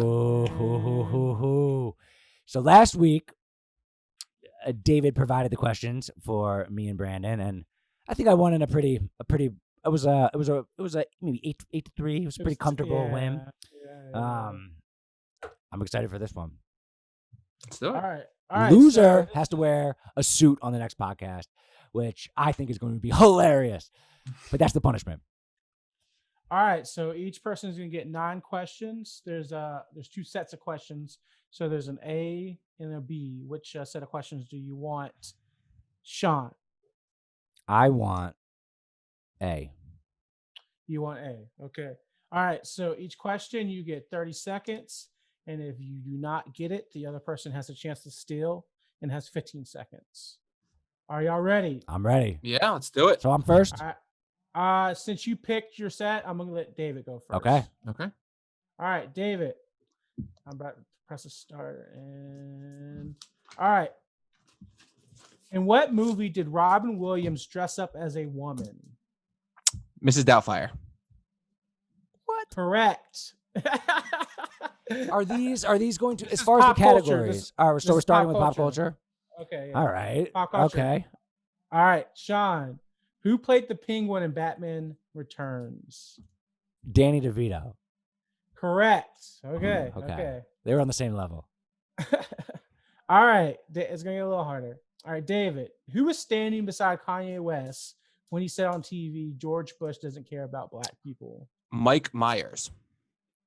Correct. All right. All right. Sean. Who won Best Supporting Actor in Once Upon a Time in Hollywood? Brad Pitt. Correct. So 2-2. Woo! All right. David. This is still pop culture. Who was the voice of Darth Vader in the originals? James Earl Jones. All right. I knew 3. All right. Last one for pop culture, Sean. All right. What country is Melania Trump from? Slovenia. Correct. Boom! 3-3. Slovenia. We're tied. Slovenia. We're tied. All right. Now we're going to do history. All right, Okay. we're firing these out, dude. We're Yeah, looking yeah. pretty smart right about now. History is not my strong suit, so we'll see. Yeah, so All right. history. All right. So we're going to go back with David starting. Okay. Who was famous for traveling the Silk Road in the late 1200s? Genghis Khan. Sean, it's your turn. Incorrect. 15 seconds. Is this a person? Yes. Marco Polo. Correct. Woo! I might have said Genghis Khan if I was first, so that was a good steal. So 4-3 Sean right now. All right, Sean. Who wrote the Greek epic, The Odyssey? Homer. All right, 5-3 Sean. I knew that one. All right, David. Who was the first woman to run as vice president on a Republican ticket? Sarah Palin. Yep, 5-4. Damn. All right, Sean. Who assassinated JFK? Lee Harvey Oswald. All right, correct. 6-4. All right, David, last one for you on history. Who ran on Hillary Clinton's vice president ticket? Oh my God. Come on, Mr. Democrat. I know. Holy shit. I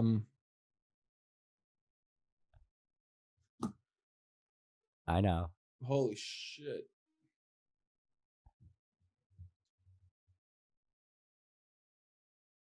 Holy smokes. You got 10 seconds. Not someone very memorable. Apparently not. That's why I asked it. And 2, 1. All Dang, I thought you definitely would get that. Tim All right, Kaine. Sean. Tim Kaine. All right. All right, I got a so 2-point lead. You got a 2-point lead. I'm Yes. going for the straight ticket, getting them all right. All right. So Is this sports now?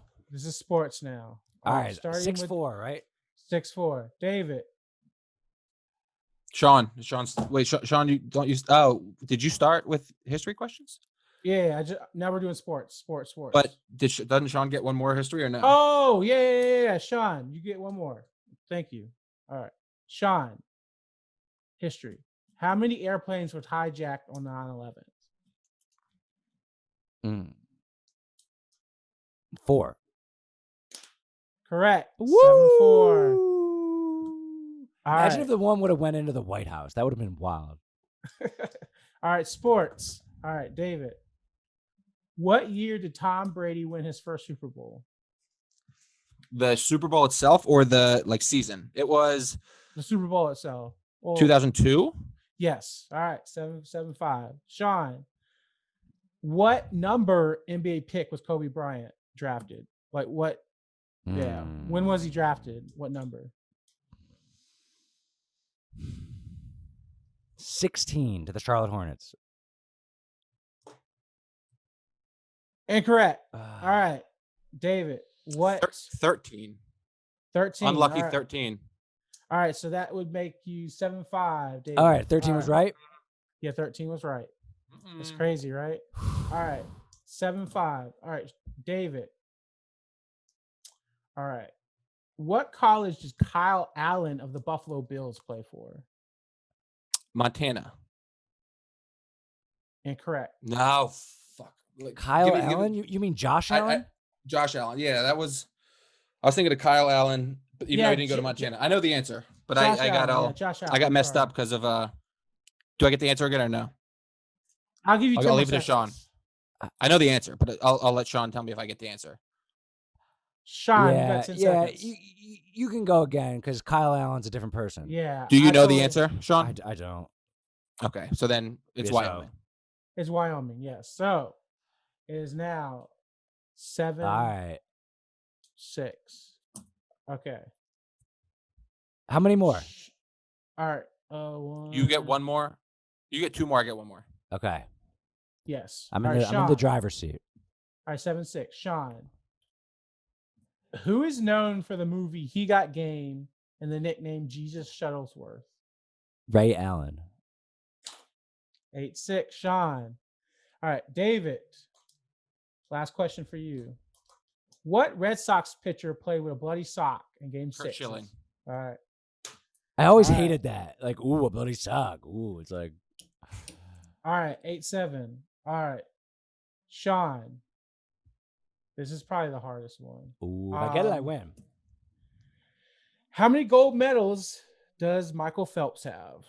Ooh. It's a toss-up. You literally have to guess it, like all time, right? All time. How many gold? Just to add some drama here, I know the answer. So if you don't get it right. How many gold, right? Not silvers and bronzes, right? Gold. Right. That would be a tie if David can take it. Damn, I don't know, but I can definitely guess. All right, I'm going to give you 10 more seconds. Make a guess. 14. Wrong. David. I believe it was the great Michael Jordan who entered the league wearing number 23. Correct. All right, it's a tie. That's a tie? It's a tie. I got to come up with it's fucking Kyle Allen bullshit. I guess I was a little cocky. I could have fought for myself a little more there. Y'all got to choose a category y'all both agree on. History, sports, or pop culture. I say history. I veto history. All right, that's not going to work. Sports or pop culture? Yeah, what do I have the edge in? I probably have. Pop culture. You know, we should okay. We should have like a guess closest to. All right, so guess closest to. That's reasonable. Okay. All right, I gotta come up with this question. So pop culture, guess closest to.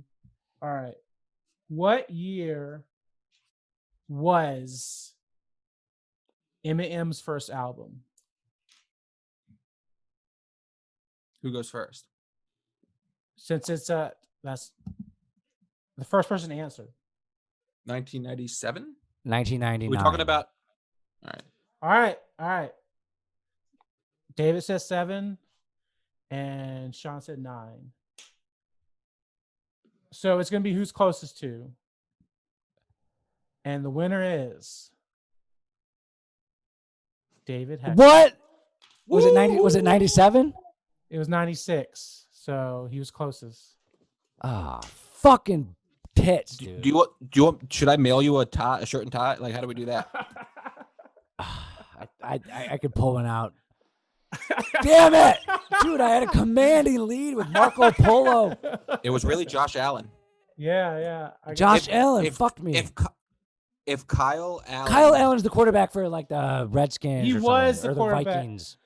I fucked up. Yeah, but he didn't go to Montana either, and I think you might have known what he was asking, and then you just got I gave Montana you more wrong context. and got Wyoming. But I was a little cocky, giving you a chance. But it was like it was in my head. I had Kyle Allen in my head. I was, there was a lot going on. You knew he meant Josh Allen because you said Montana, and Montana's close to Wyoming. But I gave permission. Yep. Fuck. That was a good one, though. It was good battle. All right. Well, I look forward to seeing you dressed in your best. Next No, podcast you know how season. embarrassing this is gonna be, I It's know. gonna be Oh my God. crazy, dude. This is gonna be fucking insane. Just and put it I'm on not last ready. minute. I'm not Just ready put it on for it. last minute. Like, just have it in your office and put it on last minute. All right. Cool. The course says David says cool. So, do you want to give me permission to share screen while you're dealing with your loss? I'm struggling, man. I gotta wear a suit. All right. This is gonna be a short and sweet one. 'Tis the season, holiday season. Cheer Sean up. Yeah, can I cheer you up, Sean? Tell me think when. I said it. I It's believe. David's videos of the week. It's video of the week. Video of the week. So this is a quick one. It's holiday season. I thought that this was, and it's actually, I was planning on saying the Mike Tyson video or fight. So can you guys see? Yeah. Remember these hoverboards? Yeah. I fell off one. They Oh never my God, really. man, They're I kind would of like pay. 3D TVs as far as they never really took off. Yeah, they're not like a mode of transportation people use now. I remember when the Segway was like released the first time. It was supposed to change everything, and obviously it didn't change anything.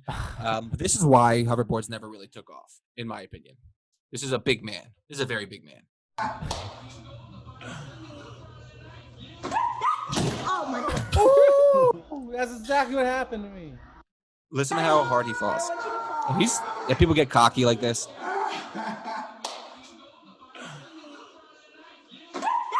Oh my God.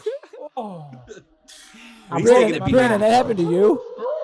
Yes. Exactly. Damn, that must have been like a made an earthquake. What do you mean by that? It was loud. It was loud. Brandon, So when you yeah, fell, that was. when you fell, like did pictures fall off the wall and shit like that? I don't know. It was You're a loud. big boy. I was in this club or this bar in Myrtle Beach, and this guy like had it. He was trying to like sell it to people, and I got on it. But if you like just fell That is- through the, I would what if you, pay fell through so the much. ground? I would Like I could pay have so much sued to him, have I seen that. guess. Yeah. Like. That's amazing. Oh damn, dude, yeah. So That's, short. So hopefully this year is like big, whatever the big popular Christmas present like can create some accidents and people hurting themselves, what do you breaking their think arms. the and stuff. big popular Christmas present will be this year? Tickle Me Elmo? I guess a mask, Tickle Me Elmo, Furby. I don't know, Sean. Maybe a camera for Zoom classes and some Purell. Nah, that shit's over. It's gonna be. It's gonna be A vaccine. Oh yeah, my sister got the vaccine this morning. She's a frontline Yeah? worker. Nice. Yeah. Lauren's getting one soon. She was like tearing up because like they deal with it every day. Like she's been working 7 days a week, and I guess that gives her kind of like this like Peace of mind a little bit. peace Yeah. of mind. So It's amazing. if she goes to the grocery store, she's still wearing a mask. You can still- Ah. I believe you. I mean, you technically could still get it and be symptomatic, but you could I feel also like be now asymptomatic. it's like about it's like the stigma. Like she got the vaccine now. Yeah, but you can still get it and be asymptomatic and spread it. That's like the big thing. That's So what if you get masks the- are. If you get the vaccine, you can still get it, but just Mhm. you won't be asymptomatic. That's the idea, yeah. And like I think it's less likely that you get it, but you could still get it and be asymptomatic. Stop Just taking like away the my flu, like, freedom with this damn mask. people get so worked up about masks. I don't get it. I don't get why people get so butthurt about these masks. They're annoying. I think it Just wear a like mask. Like if it everyone helps- just wore a mask, it helps guys and way girls better off. out because if they have like ugly faces, they can just like cover up. boom, perfect. And then the winter, I But guess what you guys about don't if you're deal with it. me It's and you're one of the cold. most handsome people ever? You have to hide the face, so it's a huge disadvantage for me. It's so weird Even when I more like, handsome wearing a suit. Shut up! Don't remind me. all right, guys, it's come to the time. Here it is, Brandon's big points. Big points. Brandon's Big big points. points. All right, number one, Chomp, chomp. Sean, David, were you bullied growing up, or have you ever been bullied? Or are you ever bullied someone? Why were you bullied, or why did you bully someone else? I bullied David. Yes to both. Yes to Okay, both. you guys explain. I mean, I think everyone's bullied in a way, right? Everyone's bullied a little bit. Like when you're the new kid in school, I'm sure people picked on you a little bit.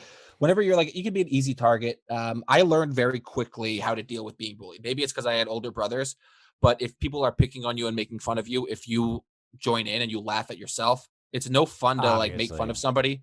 Right. But I have a friend who still doesn't get it. And like it's like if you are picking on somebody who's not getting upset or like it's no fun. Yeah, it's done. exactly. But if you get all butthurt and you come back and you get all like yappy, then it's just going to continue. So I used to have classes. Yeah, I was like a weird looking kid for a while. And then as I got older, like I'm not gonna lie, there was times that I'm not proud of where I was, picking on other kids, and it was. I will say most of it was like victimless crimes, or I wouldn't do it to their face. So like maybe it's even worse, cowardice. Who'd you pick on? I can't even tell you specific. I picked on my friend Mark quite a bit to his face, but that was more. I thought that we were just like boys being boys and like giving each other shit. In hindsight, like it was kind of a one-way street, so I feel bad. He brings it up quite a bit, but again, it's that was a friend thing. I was never like beating strangers up or like stuffing kids in lockers that I didn't know. My bullying was mostly like people that I was close with that I didn't realize. I thought it was like everyone was in on the joke, and looking back on it, like that's probably not the case. You know what I mean? Yeah. Or I would be like teasing somebody, cutting somebody up behind their back. They would never know about it, but like stuff I'd say to my friends was mean. So, not proud of it, but it happens. I think it's part of life. Yeah. I certainly never got bullied as the new kid. The way I got bullied as the new kid was straight ignoring. Like, I think that's being bullied. Yeah. Yeah. I mean, being the new kid, I could talk about forever. Saddest little story of my life. Like it was just no one knew I was new, and because it was the first day of school, so I was hurt in many ways, but I wasn't bullied. I never really had a big trouble with being bullied. I always understood to laugh along. I do remember when I was young, this one time, I forget what, but I came home and I told my mom, like, I have a bully. It was this kid named Vinny Alexander. And I ended up being friends with him. And then a couple, like, you know how school, like, it was like maybe second grade. My mom was like, oh, you got bullied, like, and then whatever, it went away. And then like in sixth grade, we became friends. And I told my mom, I'm like, Mom, guess who I'm friends with? The bully. And like, she was like laughing at it. No, I never had a big problem getting bullied. I love getting made fun of, and it's a tactic. I mean, I used to be a little chubby. I remember my friends called me Beluga the Whale, and it hit home a little bit. So like I remember being mad about that. And like I remember this one time in sixth grade, my friends all went to see the movie Joe Dirt and didn't invite me, and I was fucking so hurt. Yeah. That's not really bullying, but in middle school and early high school, like social is like everything, and your feelings are so important. And like I was hurt times, maybe not getting invited to parties, things like that, but never had a big problem with bullying. I mean, in the fraternity, there's an element of bullying. I mean, a bunch of like young guys all together. Pledging's one thing, but remember in our fraternity, Brian Hillman, a guy that we really like, but his nickname was like Mollywop, and then we always go Mollywop, Mollywop, and then the one time he like went off. He's like, I can't take this anymore. The fraternity had a lot of like ongoing inside jokes, and it would start between a group of friends, and it was funny, and then like other people in the fraternity would maybe like use the joke on that person, and then that person wouldn't think it's funny. It's like, no, you can't. Yeah, you can't do it. I get that. I get that. Totally get that. I totally get that. Like if the two of you, like we had an inside joke that you guys made fun of me, and then somebody from the complete outside started saying it, like, no, you don't get it. You don't get to do that. You know what I mean? Right, I get right. That. But it spreads. So I absolutely love getting made fun of. So I hope I get bullied more in the future. I had a bunch of like jokes written for your bachelor party, but I never. I think I told you a couple of them, but like I was planning on like roasting you a little bit throughout. Yeah, a little bit, something like that. Like I'll have to tell you offline. Yeah. What about you, Brandon? I had a lot of bullies growing up. Like, tell us about them. What did they pick on you for? My man boobs. Like they picked on me for my man boobs, and they also, because I was like the biggest guy in the school. It's kind of like in prison, like you aim for the biggest guy. Would they say like wear a bra, buddy, or something like that? I mean, also I was always big too, so they had the easy like you're fat, but I always fought them. Like at the end of the day, I always like had I always Like got I got in a physically? lot of fights. Yeah, I got in a lot of fights in school So like, because like did Oh it? boy. But was it fighting like valiantly, or fighting like it really edged you and like they were laughing and you were kind of like punching them? You got cry. You got tears in Yeah, your there's eyes. Yeah. there's a difference between fighting back. Usually, the best way to fight back is like not with physical, because like that's kind of a losing. Like you just snap and you start beating someone up, and then they can laugh at you even more. Like, But it's "Hey, always the freak big out." guy that does that and like beats the shit out of the little bully. If And you that's really always beat the fun to shit out of watch. them, then that might work. That's amazing. yeah. But I mean, no, I fought. Like it was physical. like you got w- upset that you were getting bullied, and then you beat, and then you punt, and then you physically hurt them. yeah. And then Yeah. did that work? Did that make the bullying go away? Yeah. Because if I was Yeah, bullying like- someone and then they like freaked out and started to beat me up, I would probably like continue it. Like, hey, you gonna come at me again or something like that? Like, No, but I think like if it once works, it like works. you it's kind of I don't know, some societies like you just like hash it out, and then once it's over, like you just shake hands and say like we got it all out of us. I think that's what happens in those situations. So yeah, I don't know. All right, y'all ready for the next question? Let's do All it. right. What was your proudest moment as a kid, teenager, growing up? It's easy for me. I had like growing up. I mean, I was on some like successful hockey teams. I think like sports is a big source of pride for me back then. We were my junior year. We finished like ranked. We should have. I mean, we ended up. It's gonna sound shitty because we ended up losing in the semifinal of the state tournament. But like we won our league. I think we won 23-1-2. We had a really good year. That was big. So I guess that's probably what I would say. Like some of my hockey achievements. I was the new kid in 7th and 10th grade, and it's a big part of my life and my story. I was the new kid at the beginning of the year, and no one knew I was new. They thought I'd been there all along. It took me a long time to make friends just because of being ignored. Both times, it was basketball that put me on the map, and that's not till the middle of the year. So 7th grade, Elk Grove Village, Illinois, outside of Chicago. I made the basketball team, and I was very like I made the A team. Like everyone started to know about me, but not all the girls knew me yet, or the older guys. And then this one game, it was after school. I was in 7th grade. The 8th graders were playing a big game after, so the stadium was packed. And I went off. I had 7 3-pointers, and including a game tire and then a game winner. And like when I look back on it, like it was like the most. I feel like I won the Super Bowl. Like the cheerleaders ran out and like made a little thing, and I ran through. It was like the best moment of my like life. And like I remember even in like 9th grade, I was telling my friends like, yeah, remember that in 7th grade? They're like, dude, it wasn't as cool as you remember it. Right. But like I remember like the next day in school, the cheerleaders put like this thing on my locker, and like the way that I remember it, it was like I just Everyone in school. Yeah. was the king of the world. And I remember my mom drove me home that day, and she's like, you'll always have this moment. Like most people will never have a moment like this in their whole lives. And I was like, oh yeah. And like it was That's amazing. 7 It was the last 3-pointers. time. It was awesome. It was the last time your mom said she was proud of you. Yeah. Nah, my mom was Um, always telling me she's proud of me. I know. I'm joking. But yeah, mom, shut up, mom, if you made it this far in the podcast. My mom listened to my first 2 podcasts, and I think she kind of like fell What was off her it a little feedback? bit. At least you're doing it. Hey, at least you're learning about like audio and like sound and stuff like Yeah. that. Like actually, no, I have somebody who does that for me. So Oh, well, yeah, I mean, yeah, it's good, man, it's good. doing it. Yeah. If you do 100 of anything, that's something to be proud of. You know, triple digits. All right, I got one more. Wait, I mean, these are your big bites. I like asking you the question. Okay. Would you beat up those bullies? My mom was kind of sad. It was when my grandma passed away. I did the eulogy for her. That's great. I was wondering where that was going. That's awesome. And I just remember like How old were you? Like I was like 18. It was right before college.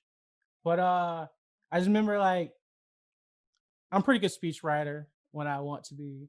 But I just remember like after it was done, like one of my like uncles said like, oh, like he literally said this like when there was people around. He's like, We just thought you were just like the quiet fat kid that came for Thanksgiving and ate all the food. He's like, we never knew that was like in you.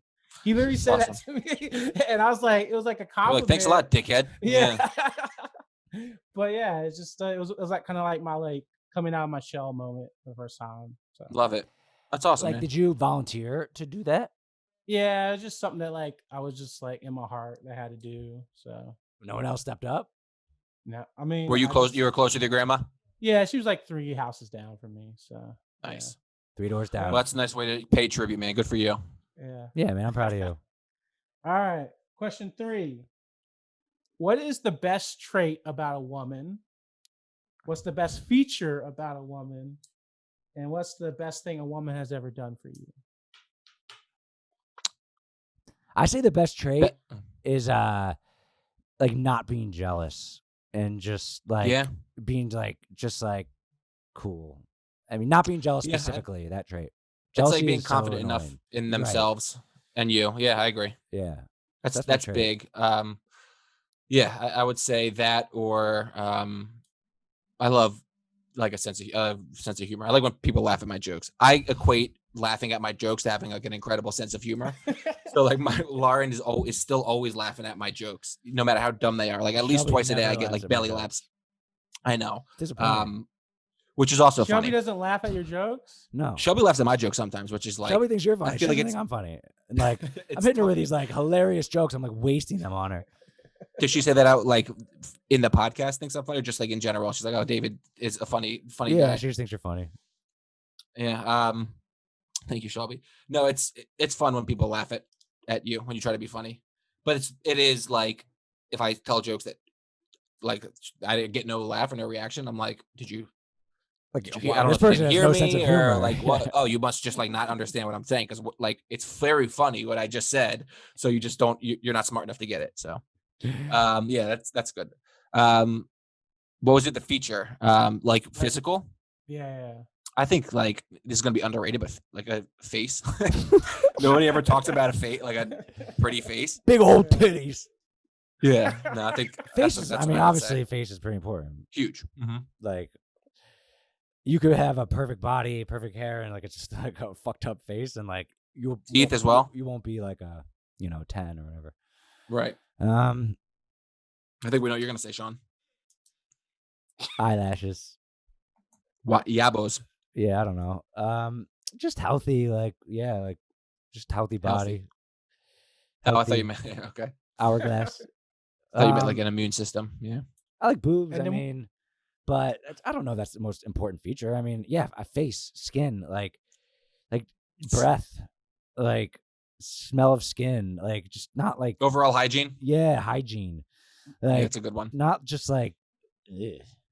Like, and that Mhm. goes. That's like a goes. No across part of a the lot body should be things. like. Ugh. Yeah, And that's yeah, not yeah, like yeah. a I fat would or a agree. skinny thing. It's like Taking care of just yourself. like does that you look Like- at that for a girl from a distance? Like, does she have bad breath?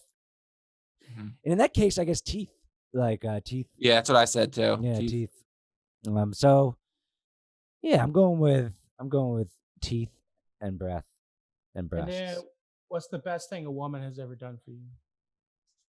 Birthed my child. After seeing that, whew, like it is unbelievable. It's weird. Like before you have a kid, you always just like, everyone was born. But like when you're in it, you're like, holy shit, this is like we're the only person that has ever gone through this. This is absolutely unbelievable what we're about to go through. And it's like so nerve-wracking and it's so scary. Did she want you to watch? What do you mean? Watch it. I wasn't like below the equator or above the low- equator. a little bit of both. I ain't no bitch, So, so I didn't like stay you went away. Yeah, below. it's like my child. My Oh. child. I wanted to. Yeah, I took a peek when she was The way popping you out. explained it to me, it was like you Mostly saw- below, or mostly like not In the below middle? the equator. Okay. Yeah, but Yeah, no, not even the middle, like I don't- behind. Okay. I mean, we can get into that whole story another time. It's crazy. But yeah, like it's my baby. Like I wanted to see what that's all about. So like seeing her face, it's so exciting. You just want to see lay eyes on your own baby. Yeah. But that was, I don't know that if guys had to do what girls do, I don't know I don't know that pain, the I just don't pain. think that like human beings would exist. It's crazy. But How did they do it before modern medicine? Like, that's the thing. Like they just had them. Like it's natural. Babies will just come out. That's what a contraction is. It's like like your pooping. muscles contracting and pushing a baby out. It's like imagine pooping a huge bowling ball or something. So that's what's comforting is it was really scary and we were nervous, but like cavemen and women had babies all the time. Like it's Yeah. everything's gonna be okay. It's just like Yeah. in the moment it feels like a I'm lot. sure there was like a high like death or illness rate though, like obviously higher Relatively. before technology. Right? But we has 8 Mhm. billion people, so Even in America, like amongst the developed world, we have a very high infant and mother mortality rate for whatever reason, which is Yeah. hard to believe. But yeah. higher than normal countries. Yeah. What about you, Sean? I I can don't- answer for you. What's that? Well, no, you go ahead. I don't really like. Shelby does so much for me. Pick up, just kind of like pick up her life and move that child and just like commit all in. I guess. Honestly, like we did that together.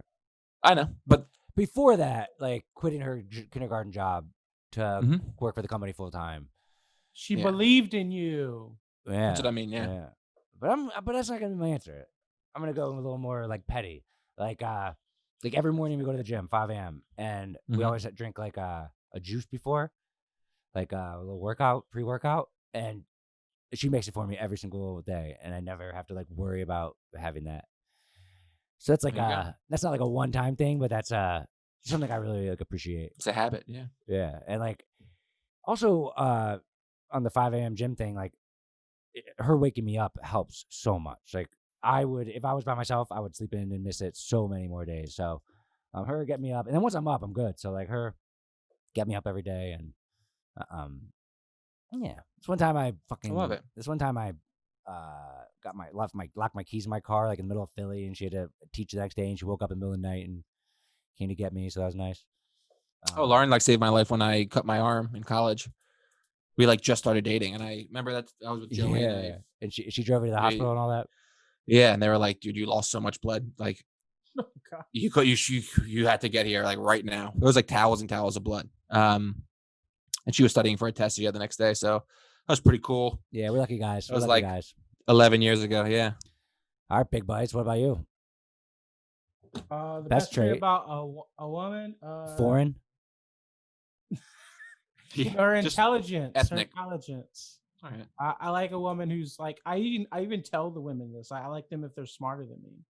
Like I That's like not a too very hard. intelligent woman. No, I was kidding. Well, I just I messing with know. you. I'm bullying you. You Uh, gotta beat me up. The best feature. Like, wait, but is like just- intelligence though, that's a broad spectrum. Like book knowledge, emotional intelligence, wittiness. Oh, okay. I guess yeah. Comedy, like funny, Quick. intelli- Quick-witted, yeah. quick-witty. Quick-witted. Yeah. Yeah. I like that too. You can't like. I mean, never mind. The best feature is like the eyes. Like for some reason, like women's eyes Love are it. better than eyes on other people. I guess. Men. And then the best thing a woman has ever done for me, my mom, just surviving. She her gallbladder erupted and she went in like a coma for like 3 months, and she had like 80% chance Damn. of dying, What? and she fought through it. That's how she When was lost her this? eyesight. That's Yeah, how she lost her eyesight. Because I knew Your Yeah, mom's you- blind? She's close to Yeah, blind, yeah. right? Yeah, she's close to blind, but she still can do like modern tasks. But yeah, she lost her sight when I was 6 years old, and yeah, What's a modern task? like she could cook. Okay. Like she could cook and like yeah. That's good. Is she Yeah. have like not a lot of color or like not a lot of depth or like It's like a blurry image to her. If Like, you throw a she's- basketball to her, if you tossed a basketball to her, would it hit her in the face or would she catch it or dodge it? she would just get scared and probably like put her arms up. So yeah. Okay, so she would know what's coming. Okay. Yeah, like shadow, like it's like shadow figures almost. That's what she. Interesting. But one eye is totally blind, the other eye she's shadow figures basically. Damn, good for her. Yeah. So, Shout out Mrs. Coley. yes, yeah. for sure? All right, that's it. That's the end of the That's big it. bites. All right. Merry Christmas, everyone. Thanks for tuning in. Let us know your thoughts. Leave a comment. Subscribe. Where That's would it. you And, get this? Next week, Brandon's got the Christmas tree. Hackers dress up like Santa. Next week, I can't believe that I will be wearing a suit. So Yeah, you gotta embarrassing. stay tuned for So that. embarrassing. All right, but thanks for tuning in, everyone. We love you. We love you. We love you. We love you. And we love you. Peace out. Adios. Merry Christmas. One up.